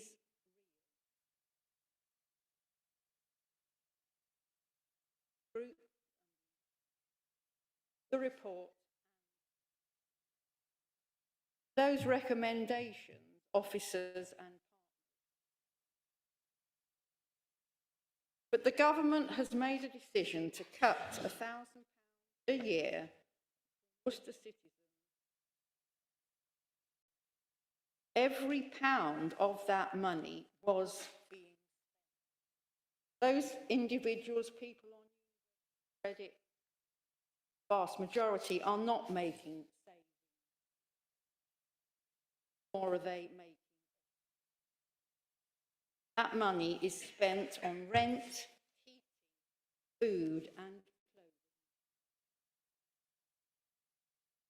Using the published data, though the figures that are within the motion are the best calculations that I was able to make, that is £3.7 million that won't be spent in Worcester shops. That's as our economy and our business. Winter is coming. Costs are rising. Food bank demand. The food bank is reliant on the generosity of better off communities to donate food and items to those less well off. Can donations from the leafy suburbs keep up with the increase in poverty in deprived areas when their own fuel bills are rising and their own costs? So what is the government doing to mitigate the cut in universal credit for low-income households? It has announced the Household Support Fund. It appears to be a one-off grant this winter. We know the amount allocated to Worcestershire, but according to any questions, I've had no response so far. We don't know how to assess that funding, and we don't know what the criteria What should people do faced with the central government has chosen to remove support from the lowest paid as citizens left to pick up the pieces? As a council, we are trying to improve the lives of our residents and address food poverty and the government have undercut this. This motion seeks to inform those who represent us in Parliament and those who've made that choice what the real impact of their Thank you. Can I have a second, please, from Councillor McLam? Thank you, Mr Mayor. I wish to formally second this motion, and I served on the Council's Child Poverty Task and Finish Group. What was refreshing was it was good to see considerable agreement from representatives of all parties that this was an important issue which faced the young people of the city. However, of course, it was disappointing that such a group was needed. You know, child poverty and the stunting of young lives has no place in a wealthy country and a relatively prosperous city like Worcester. And I'm proud of the achievements of the last Labour government in raising children out of poverty. The number of children in poverty fell by 600,000 alone. And that was because the government at the time realised that this was a priority in a civilised country, willing to do something about it. Unfortunately, I'm afraid a lot of that good work has been reversed in the last 10 years. There are 4.3 million children living in poverty in the UK. 31% of all young people. 49% of children living in lone parent families are in poverty. And that's because lone parents face a high risk of poverty due to the lack of an additional earner, low rates of maintenance payments, gender inequality in employment and pay, and childcare costs. It is not a lack of work that causes these problems either.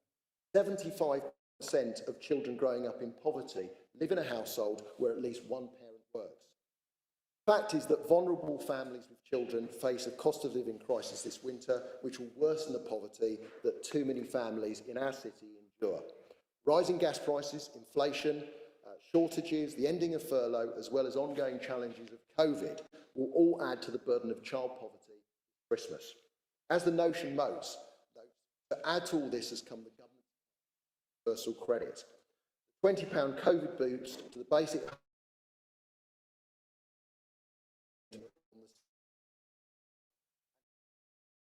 insurance and the universal credit taper means that someone working full-time on minimum wage would need to work an extra day each week to make up the shortfall, according to the Resolution Foundation. This has pushed 600,000 more people into poverty across the country. And there's been a backlash against this cut. Even some Tory MPs have denounced this cut as being callous and wrong. And in response, to be fair, the government have made some tweaks to the universal credit taper and have increased the minimum wage, and these are to be welcomed to help address in-work poverty. But it is not enough. For example, the recent spending review did not offer any support for universal credit recipients who are not in work, for example. The government have proposed, as we've heard, a £500 million household support fund to help hard-pressed families through the winter period. However, this is simply not enough and amounts to a temporary sticking plaster to a long-term solution. The respected Joseph Rowntree Foundation commented, "It does not come close to meeting the scale of the challenge facing millions of families on low incomes as a cost of living crisis looms and our own social security system is cut down to inadequate levels." Other groups such as the Child Poverty Action Group and Action for Children agree that this fund is an admission that the social security safety net does not meet basic living. It would be far better if the main benefits for people on low incomes did the job and allowed them to afford basics like food, clothing and heating. The government is right to worry about low-income families, but now is not the time to stop gap measures. Inadequate grants like the ones being offered to hard-pressed families in Worcester offer no stability to hundreds of households in our city. The announcement of piecemeal pots of funding at short notice make it harder for local councils to plan strategically invest in preventative services. March next year, the families of Worcester will face another funding cliff edge when the fund is due to run out. Longer term and more adequate settlement, families in need get the support that they deserve. I call on Council to support this. That any is on this, please? Councillor Bayliss. Thank you, Mr. Mayor. Child poverty is undoubtedly an important issue, very important issue, and it's one that this council has debated and discussed, and has had its own task and finish group on. And we voted money in this council last year in the budget for this. We've actually spent any of that money, which is quite an interesting thing at this point. But obviously there are plans and discussions go on around about that, and I'm sure the committee is now in charge of it will be looking at that. There's a, you're not going to hear me say that these are not important issues that need to be addressed. But the truth is that this motion is just pure politics. Pure politics from some people who see this as a flank against which to attack this government. I heard the words "not enough." Well, the truth is, of course, it would never be enough for some people. Some people believe that, and there was the comment was "not now," but of course it would be "not ever." Is the answer to that one. The coronavirus has cost us, British taxpayers. There is no money. The governments don't have money. It's us, each and every one of us. Last year, the coronavirus cost us £317 billion in increase in national debt. I mean, a huge amount. By historic standards, second only to world wars, really, in the terms of expenditure. And the government met the requirements of huge numbers of people and used the tax and the benefit system to try and put money in people's pockets straight away, immediately. Many businesses are still writing in and saying thank you for the monies that government made available to keep them going. Furlough went further and for longer than anybody. I think if you'd have asked at the start of the coronavirus issue whether it would have lasted and been at the level it was for the length of time it was, nobody would have thought that the government would do that. Any government, let alone this government, but they did. Stepped up to the challenge and they put the money where their mouth was, and they supported both families and people and businesses and have kept this economy going. This month, of course, we've had data on people in jobs. There are more people now in work in this country than pre-COVID levels. The economy has, thankfully, seemed to bounce back and recover from the COVID pandemic and is starting its long trek back to a path of economic growth. Now, as part of that, the government made a commitment to upgrade universal credit to £20 as an increase, always identified as a temporary increase. There was no shilly-shallying, no debate about this. It was always said that this would last during this period. The government listened last March when people were saying it was too early to stop it, and they continued it for a further 6 months. But of course, as I said, the answer "not enough" and "not now" are always "not ever" and we must do more. The government has listened again through its taper changes, which are making the difference. Councillor Lamb asked me a question some months ago about how many hours extra you'd have to work to make the difference. I didn't have the answer at the time, as we debated afterwards. But the government's listened to the technical arguments about the way universal credit works and has made significant changes to do that. They have also made available the money through the extra money that has been available through, I'm going to get the name wrong for it, but I quoted it earlier, and we are getting hundreds of thousands of pounds and being consulted on how we should spend it. And it is there to support food costs, and it is there to support energy costs. And officers are working currently to make sure that that money is deployed in the right ways to the right people to support those who really need it. So I'm afraid I don't buy this argument that this is a terrible, mean-spirited government that hasn't listened and has done nothing in a pandemic. It's done a huge amount and is trying to now to focus the support on those that really need it and is listening to the concerns of the people. So I'm afraid I won't be voting for this motion tonight. I'll be thanking Robin Walker and the government for doing what they have done, both for this council and for the people of Worcester during this pandemic, to support us and to help us through these very, very difficult times. Councillor Alcott and then Councillor...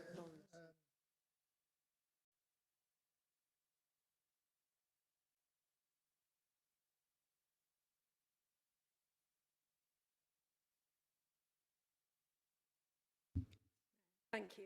Apologies for the delay. I just wanted to mention, while we're talking about this in the wider context, obviously the government did spend a lot of money and is do so, but there were many concerns at the time. Also, I guess we all remember the E-Tech.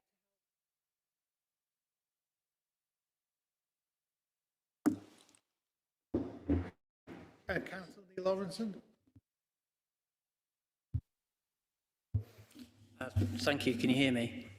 Yeah, I wasn't going to say anything until Councillor Bayliss made his inevitable contribution. Keep the microphone fairly central to you. Yeah, okay. It doesn't have to be quite as high, it'll work better. Okay, is that good? Is that good? Is that good? Okay, thank you. Thank you. Yeah, so for a very quick retorts to Councillor Bayliss's contribution, accused the Labour group of playing politics. If I'm not mistaken, this is a political forum, so we're here to play politics, or do politics. Some people, second point, some people may remember Marcus Rashford MBE campaigning on food poverty and shaming the government into responding. This council, I've been saying this for 9 years since I've been turning up to this place. This council's, one of its functions is surely to lobby our MP to act in the interests of people who live in Worcester. I have a real job trying to get the MP for Worcester, Robin Walker, to respond to anything I say or ask. And so I applaud people who bring motions, whether from any side, to compel our MP to listen to our concerns, because I have a real job getting him to listen to me these days. And finally, Councillor Bayliss, as leader of this council, said we shouldn't refer to this, the current government, as terrible and mean-spirited. Well, I'm one of millions of people who do believe that this current government is terrible and is mean-spirited, and that's a very big reason why I'm in this council now. So thank you for bringing this motion to our attention. Thank you. Are there any further? Yeah, Councillor Collins. Yeah, thank you. I also wasn't going to speak until I heard some of the arguments against this motion. We're not talking politics like some kind of game. We're talking about real people. This is children living without enough. I mean, in Worcestershire, before even the pandemic hit, we had over 14,000 children living in poverty. And the line of poverty isn't like you can't go to the cinema. The line of poverty, as it's defined in these government statistics, is a really low bar. Like, it's not just not having enough, it's having really, really not enough. That's what we're talking about here. And the argument that we're just going to ask for more and more and more, that's rubbish. There's clearly a line that is enough, and that's what we're talking about. Enough means you're heated. Enough means you have shoes on your feet. Enough means you're fed. And there are children in our city for whom that's not true, and that's unacceptable. And saying, if not now, or whenever, or will it go on forever? Well, first of all, for anyone who's got their eyes open, the effect of COVID hasn't gone away yet, and in fact may well get worse again. And second of all, when is it acceptable for us to allow children to live in poverty? Quite right, never. We fix it. We fix it through the economy, or we fix it through other measures. I don't mind how, but we don't accept it in this country. So I refute those arguments against this motion, and I entirely support it. Thank you for that contribution. Any other on it? If they are not, then if she wants to sum up. Thank you. I'd like to thank all members for their contribution. There is no doubt that large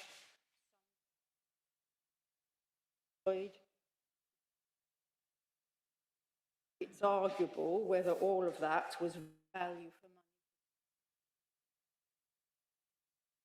Better, politics is about, don't think the choice correct one. Shameful that the continued uplift to university was only agreed.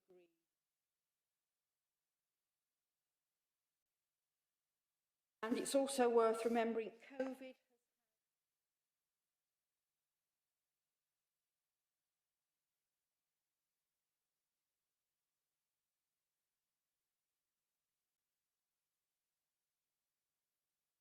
will see how every way in economic impact, health impact, effect. Those people who, because of the cut in universal credit, that very limited mitigation available, people who end up homeless, people who end up with not being able to make this council.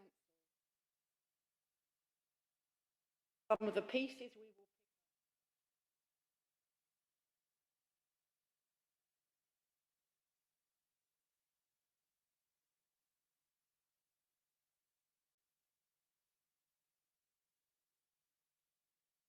Real decision, and I hope members will support.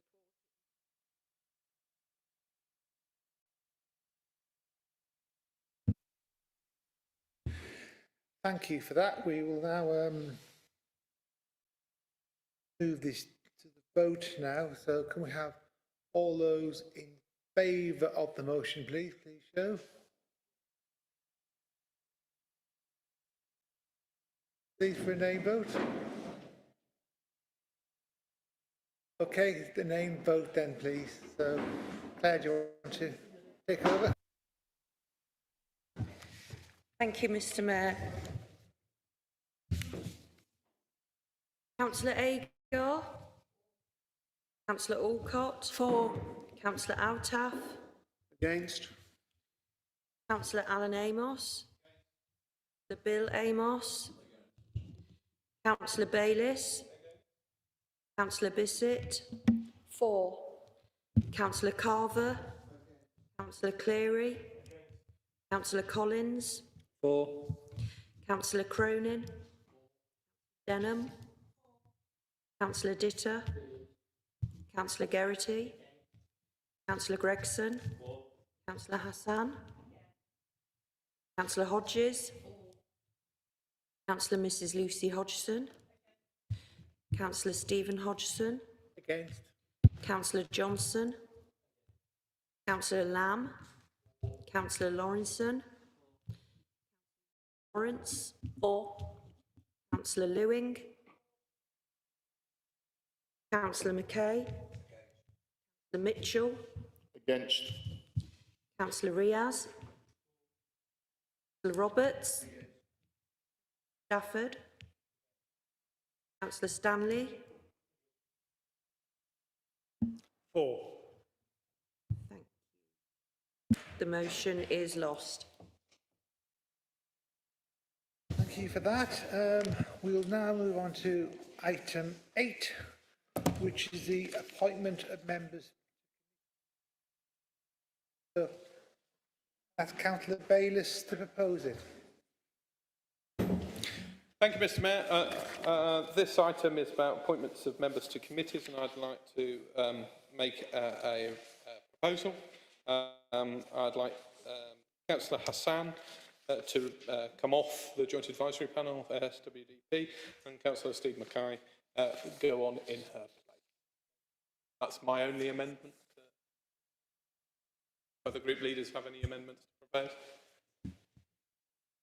Okay, second by Councillor Mitchell. Any other Mr. speakers? Mayor, yeah, I reserve the right to speak. Any other speakers? If there's no vote on this, is there? Yeah. All those in favour, please?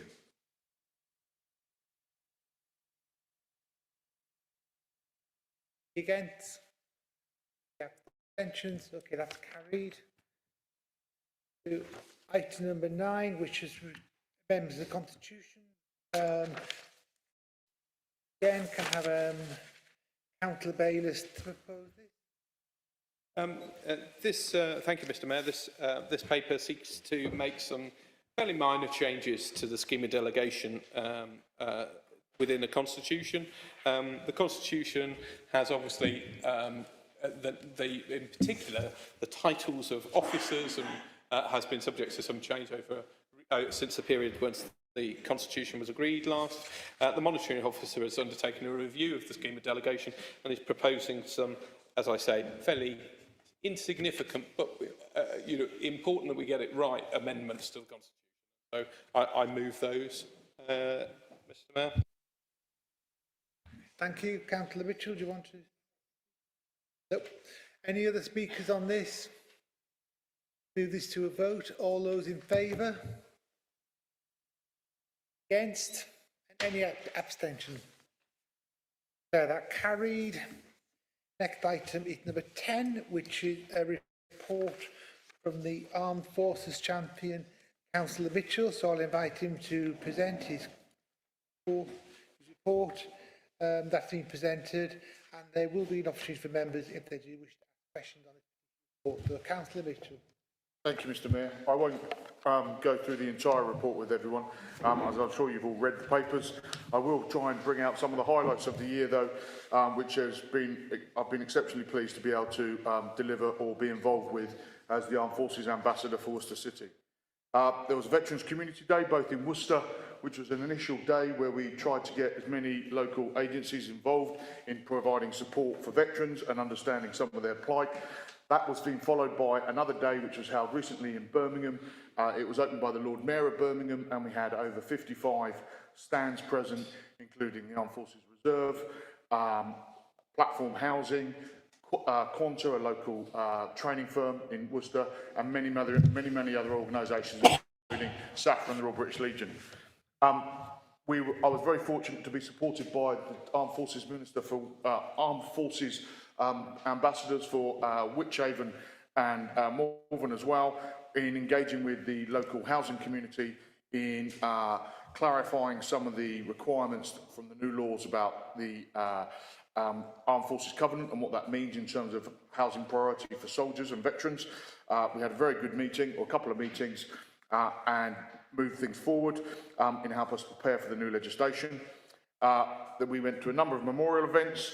I was fortunate enough to be a member of the County Armed Forces Champions meeting, which we get together 2 or 3 times a year to talk about issues in our relevant areas and what we can do to support.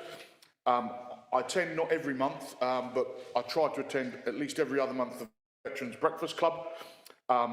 Also with the the Worcestershire Armed Forces Covenant organisation, which is hosted by the County Council, which we would like to thank them for the fact that they pay for a permanent officer in support of that. That's an organisation where we meet 3 to 4 times a year. We bring in nearly all of the veterans charities and other charities that are involved, Age UK, etc., across the county, and we talk about how we can provide better support for the veterans and serving personnel within the community, and it gives us an opportunity to engage with government as well.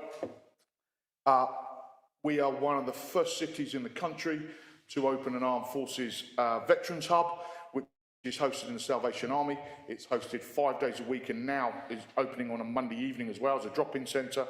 That was one of the outcomes from the County Council's Armed Forces Covenant, and we led the way with that, which was superb, supported by a couple of local charities. We've also opened the West Midlands Wellbeing Centre, hosted from a Worcester City-based charity. We're working in conjunction with the Salvation Army. They've provided a property at the rent of £1 a year, using a grant from Screwfix, £5,000 and volunteers. We've completely refurbished that building to provide a drop-in centre and a wellbeing centre, along with a community garden in Oldbury. and that is based from a Worcester City charity, and we are heavily involved in that, and I am involved in that as well.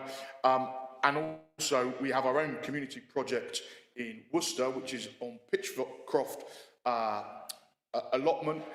We work in partnership, or one of the veterans communities works in partnership with Worcester Transition, and I was fortunate enough to attend the Worcester Transition AGM only about 4 weeks ago, and heard the amazing plans of what they're trying to do to develop that further. If you go down there on a Monday and a Wednesday, in particular in the afternoons, you will see a number of veterans sat around.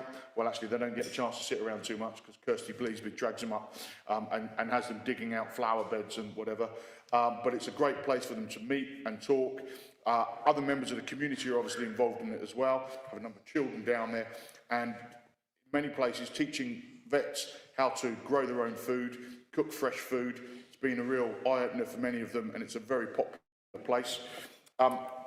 And the final one is I was fortunate enough through the Armed Forces Covenant meeting at County to bump into or meet a gentleman called Major Ken Hames, obviously a far more distinguished military career than me, served down in Hereford with 2-2, but he has the Alabra Veterans Housing Community Programme, where he comes in with councils, and he's worked with Hereford to date, and they build veterans community housing.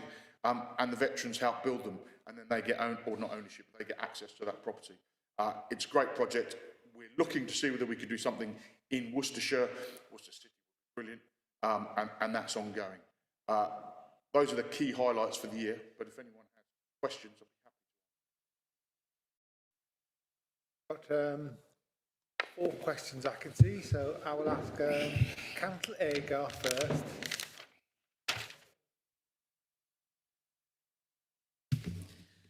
Thank you, Mr. Mayor. I'd like to thank Councillor Mitchell for this report. I think it's the first one of its sort we've had, so it's of some interest. My question is quite brief. It concerns provision of an electrical cable and a socket into which microphones can be plugged in Geluvelt Park at the memorial there. Previously, veterans have told me they've had to use generators which are not only not eco-friendly, but they drown out the speakers anyway. Can you give me a clear date or a clear timescale when this will happen? Yeah, very happy to answer that, Councillor Agar, and I'd like to thank you for giving me advance warning of the question as well, so I make sure I was prepared for you. They started digging the hole today. So it is we are on the case as a council. I'd like to thank officers for getting involved in that as quickly as they have. We did try and help out on the day with the provision of a generator, but you're right, it didn't work very well. So the groundworks are happening today, so that won't happen again. Thank you for that question. I was at a recent service at Gulliver Park, and the sound quality there was pretty poor. So to have that put right will make such a difference, because there have been comments about how poor that is. Right, next question, Councillor Riaz. Yeah, thanks, Councillor Mitchell. Really just 2 questions. Would the recognising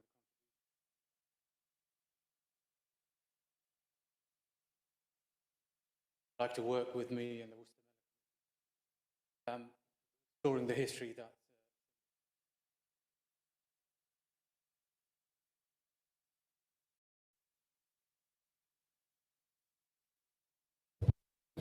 Councillor Riaz, you've hit on a very soft spot for me. My company is called Carvus Limited. My uncle was a captain in the Indian Navy, my uncle Carvus, so I would be more than happy to engage with the Asian community, and because they fought bravely in a number of wars, side by side with other British soldiers and Commonwealth soldiers, and sometimes we forget that it's not just English, Scots, Welsh and Irish, but there were people from all over the Commonwealth who gave their lives for this country. So very happy to be involved. Just let me know where and when.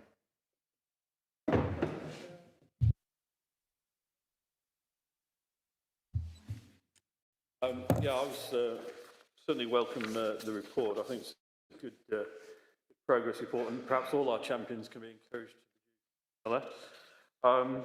and also very pleased to hear that Progress has finally started digging in the park, as it has been years really that it's been. Hopefully it will be finished in time for the anniversary of naming of the park in June. My question was really just, it's kind of a bit of a technical one in a way, but nearly half of your money, which is allocated to the champion to allocate, along with the nearly half, is directed to or through Stepway, of which you are also a trustee. Can I be assured that there is some kind of consistent system for all these sorts of charities and opportunities to, when they wish to seek money from that fund, that there is a consistent approach to the way in which those are requested and then dealt with? Yep, you can, and they are. Every application that comes in via me, or whether it's direct to officers, has to be sanctioned by the Section 151 officer with a justification report for why that money is requested. There isn't a set template because different organisations have different abilities or individuals to fill out those forms. I note that some of those are through Stepway, and that's one of the reasons is because a number of the issues are raised through Stepway, who host the Veterans Hub. Hence, when a number of veterans in the city were particularly isolated, and quite a large chunk of that money went on the ICT grant. But we have given money to many organisations, and any application is considered with equal weight. Have you got a further question? Could I ask you to consider some kind of consistent approach in the light of what we do with other community grant giving by the council, which I know the monitoring officer is keen to make more consistent across our... Well, as I said, there is a consistent approach in the fact that every application is approved by the 151 officer, but if a set template, I will speak to the 151 officer and speak to him and see if a set template might make that easier. Or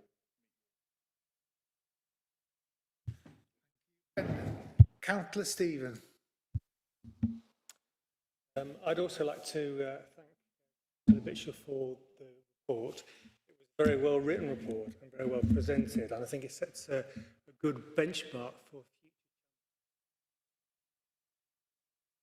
Enjoyed it. I've got a friendly question. Sorry that I've not given you advance warning for it, but my question is about an organisation called Suited for Business. I think you probably know about that. It's been publicised a couple of years ago where I did go for a job interview, and the feeling of pride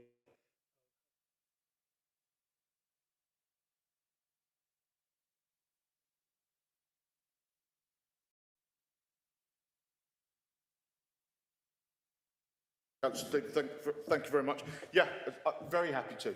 And actually, if my memory is correct, Denham posed a motion a number of years ago about putting a fund together for people who wanted to go to work. There was a discussion about it, I remember.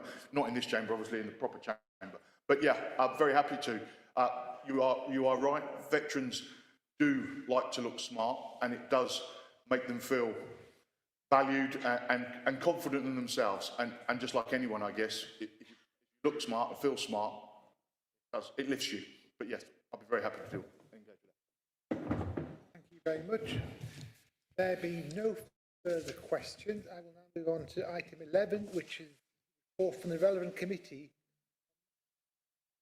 Refer to the council for decision.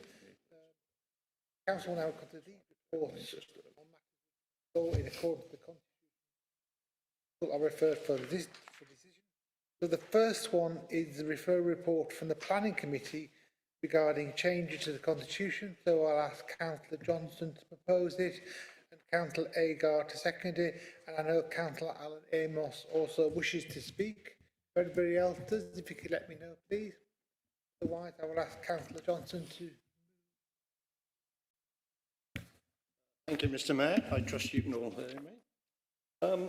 As chair of the planning committee, now my 8th consecutive year holding some place, I am still at times bemused at hearing decisions coming back to the planning committee. In some respects, doesn't necessarily add to the debate, where we have made an initial decision contrary to officers' recommendation. I was going to say I couldn't recall any notion of that decision. I've been reminded by a number of members that it does happen. But I think what's being proposed in this paper addresses that concern, the concern. As you will see from the paper, the planning committee considered the process and agreed a solution outlined in the report. Key concerns were to question why all of these cases, but at the same time they wished to maintain the necessary democratic process. Why the changes proposed include chair and vice chair signing off or not in the case may be, final decision, with the option, if we cannot agree or do not agree, we can then at that point still bring it back to committee. Indeed, it might be on second hearing. Chair and vice chair sit down with officers, they come up with some, should go back to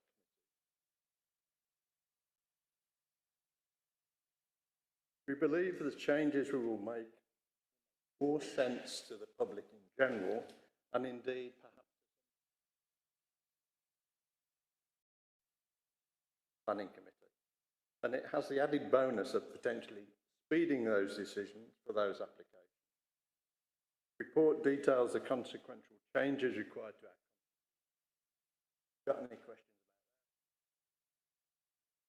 about that? Not my specialist subject. I propose the motion. Thank you. Can I have seconded, please, by Councillor Patel? Thank you, Mr. Mayor. I think Councillor Johnson has been very clear about the main reasons for doing this. What we seek to do really is to introduce some checks and balances into the planning process. That requires, obviously, a constitution. I mean, sometimes the pros and cons of any given planning application can be very evenly balanced. So this allows us a little more time to consider some of the issues around those applications, particularly where we decide to go contrary to officer advice. So these mechanisms will allow us, I think, to deal better with that process and to provide better reasons than we have previously done for what decisions we make. It does require the chair and vice chair to do a bit more work, to step up and take a bit of responsibility here. But it's pretty clear from your papers that where the chair and vice chair might disagree on work, that they can then go back to the committee of such wording or alterations. So there are a number of safeguards which actually support members and safeguard their rights, as well as supporting officers to get the wording right and not to do that in too much. So I hope members will actually support us through this. Councillor Yes, thank you, Mr. Mayor. Not just in Worcester, the planning system is entirely geared to meeting the demands of developers. Residents whose community, properties and lives are affected are seen as just a nuisance in the way. We know the default position in planning is to grant planning permission, but that doesn't mean for everything or anything at any cost. Until now, the local planning authority has reflected this bias against local residents, personified particularly in this bizarre process we're about to get rid of, something, as far as I know, no other single planning authority in the country uses. merely serves to help developers get what they demand. The application comes in from the developer. They then get closeted with officers for all sorts of discussions and advice. It is then recommended for approval. And if the committee has the guts to refuse it, under the current system, it then has to go back to committee to refuse it for a second time. Of course, if something is approved, only once is enough for that, and there's no appeal against an approval. So there are two obvious reasons why this nonsense must be abolished. One, putting it back to committee for a second time is a complete waste of time, as planning officers never, and I repeat never, change their advice or recommendation on a committee refusal. Hospital consultants, leading QCs, change their minds, but not planning officers. So at the second committee meeting, there's nothing new or different to consider or discuss. The second reason, Mr. Mayor, is that most planning committee meetings have substitutes. So most of the meetings consist of different members. The item is therefore not going back for reconsideration by the same body that has already refused it after full and comprehensive consideration of all the issues. The original decision is now going to a different group. It merely gives the planning establishment yet another opportunity to push something through with new members who haven't had the benefit and the advantage of the original debate and possibly a site visit. It's like a trial in which the jury changes halfway through the hearing. It's against natural justice, and as the planning committee is a quasi-judicial body, I'm sure it would have been declared illegal if it had ever been challenged in the courts. So in conclusion, Mr. Mayor, yes, we're now getting rid of this trickery, something I worked for many years. I suppose I should be pleased, but then I think back to all those bad decisions that this trick has allowed to happen. Councillor Gregson. Thank you, Mayor. Just a couple of points on this. I tend to describe councillors on the planning committee as amateurs, and I always get shouted at by some members of the council when I say that. But I am correct. I don't believe any of us are paid to make decisions on planning matters, and I don't believe any of us now have been trained as planning officers. So I do believe that we are all amateurs in this, and that the officers are the professionals. And I think that if you expect an officer to present a report one week, and the council planning committee decides that they reject that report, and then you ask the same officer to come back the following week with a different report that merely agrees with what the planning committee says, but is not what his original or her original planning recommendation was, then you are asking the officer, in many senses, you're asking the officer to perjure themselves, if you follow that legal analogy. Because all you are doing is replacing the ability of a councillor to change his mind overnight and not lie straight in bed with an officer doing it. So I think that argument is rather abject. I do believe, however, that there is a developer bias. I do believe that very sincerely. And I'll tell you why. It's because of the government rules. And it's even worse now that the government rules have changed on the national planning framework.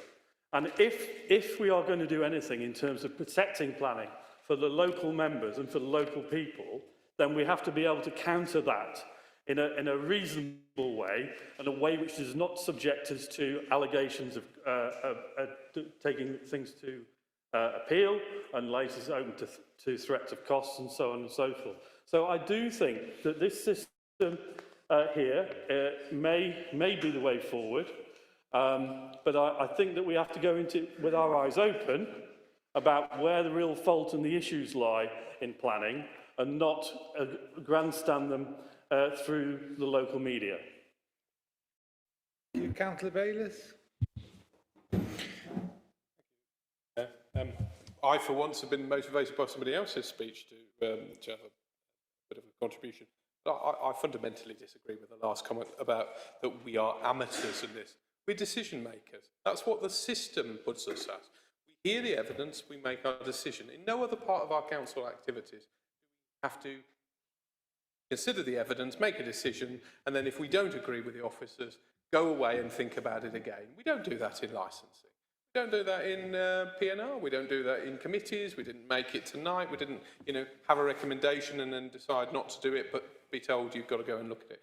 The planning system has got many flaws, I guess. But actually, the fact that, local people elected by the public make the final decision on planning decisions is absolutely right in my view. They get professional advice, and I pay tribute to the officers. Sometimes the arguments are very finely balanced, and we, as the decision makers, make that decision, whether it goes forward or not. And I think that's democracy in action. You wouldn't have the same argument in Parliament, and I'm not talking about this government or the last government or any other, where the argument is the civil service of the professionals, and we must do what Sir Humphrey says every time. No, of course we don't. We hear the evidence. We make, and we, the elected representatives of the people, make the final decision. I hope that we will accept these changes tonight. It's an anachronism.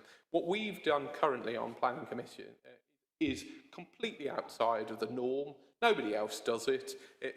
In fact, when you talk to people outside of this council in other areas, they say, what? When you make a decision, if it's against officers, you have to think about it again. You can only be minded to. You go back to they all think we're potty, and we've been potty for years to do this. So I'm glad we're coming to a decision. I pay tribute to the chair and the vice chair who've steered this through, and I hope that we can support this tonight. Any other speakers? If not, Councillor Mitchell, then I will ask Councillor Johnson to then sum up on the debate. So that's why I'm doing it in this order. So, Yeah, thank you very much, Mr. Mayor. I too wasn't going to speak, but I feel a bit impassioned, having been chairman of planning for about the last 4 years and attended a significant amount of additional training to that which we receive in the council. But I will go to the fact that I'm rarely embarrassed as a councillor. I have been on planning committee on more than one occasion because of the reversal of decisions. It's always worse when it's members of your own ward as well. But we have had a number of occasions where I think the council have looked foolish. Members and officers have put ourselves in a difficult position because of the previous system. I think this new system will be far more clear to the general public, and ultimately they're the people that we're representing.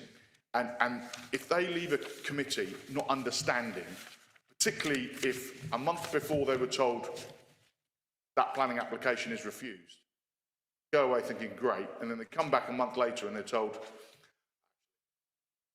approved now. It just doesn't sit right, and we do put ourselves in an awkward position. So I will be supporting the vote this evening because I think it's the right thing to do, and I think it will make the council look better in front of the public, and I think it will make us more accountable, because we do have to be accountable for our decisions. Back out. I now invite Councillor Johnson to sum up the debate. Really want to make two comments. One is, this isn't just about, and it's unfortunate that the decision is minded to review. This is about any decision that the planning committee comes contrary to officers. So this could be officers want it approved, we say no. So it's not just about. The other thing which I will say here, I hope that this change will actually gender in the planning department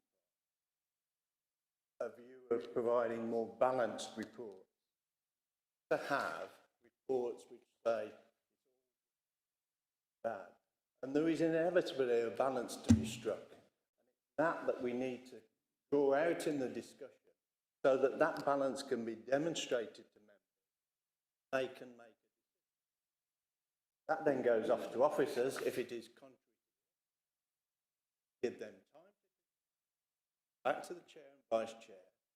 Say, still think you're totally wrong, in which case the chair and the vice chair have two choices. Or to take it back with some new information to the planning committee So I think there's a check and balance in there that makes life easier for officers.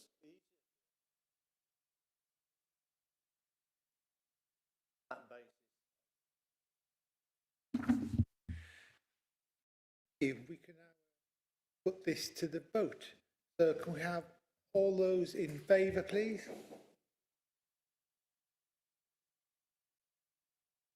Against?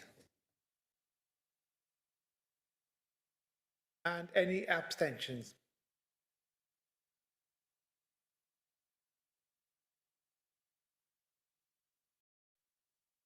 Next one is 11.2, which is a report from the Environment Committee on the Public Bin Investment Programme. So we've got proposed by Councillor Stafford and seconded by Councillor Collins. So Councillor Stafford, do you want to? Thank you, Mr. Mayor. This report asks that Council approve the estimate of £80,000 for the capital programme in 2021-2022 to implement a phased approach to the ward improvement plan bins. Hopefully all members have had the opportunity to engage with Tim and his team to shape the improvement plans for their own wards. Part of a larger bin investment programme that over a number of years will transform our bins across the whole city, doubling our bin capacity, bin location, and improving the quality of bins with far fewer open bins that are so often emptied by high winds and wildlife. Investment will also add many more recycling bins that are currently limited to the centre. So I'm delighted to recommend this report. Councillor Collins. Thank you, Mayor. Not much to add.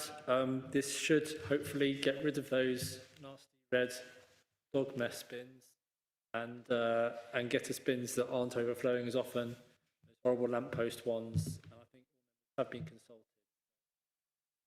I recommend this. Thank you. Anyone got anything to add? Not.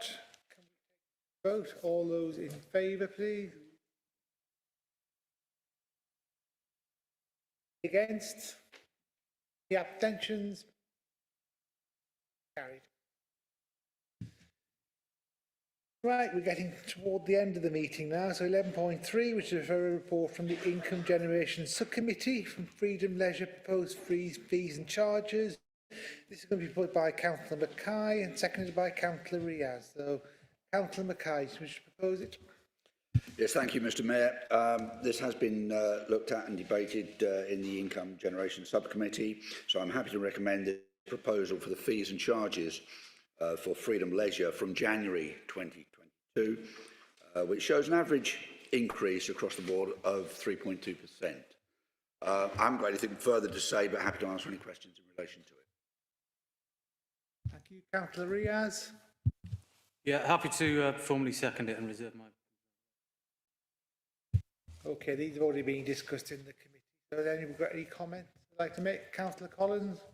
Just one comment, thank you. It's not directly related to the level of fees, but I think it's been debated in Communities Committee and with little progress. This council invested not so long ago in our tennis courts in order to make tennis more accessible to everybody. And so far, the way that that access has been implemented has not lowered the bar of access to tennis, not made it more accessible. And I think we would like to see Freedom Leisure do something to make that tennis court access a bit more open, a little bit more free, and not constrained to their current charging and booking system. So an expectation and hope from us that I'd like to be noted. Okay. Vote. All those in favour, please. Any against? Any abstention? Great, that one is carried. I'll ask the leader of the council if there's any matters which you consider opinion that requires urgent consideration by the council. None, Mr. Mayor. Okay, there aren't any exemption items, so therefore I declare this council meeting closed. Thank you very much for your attendance.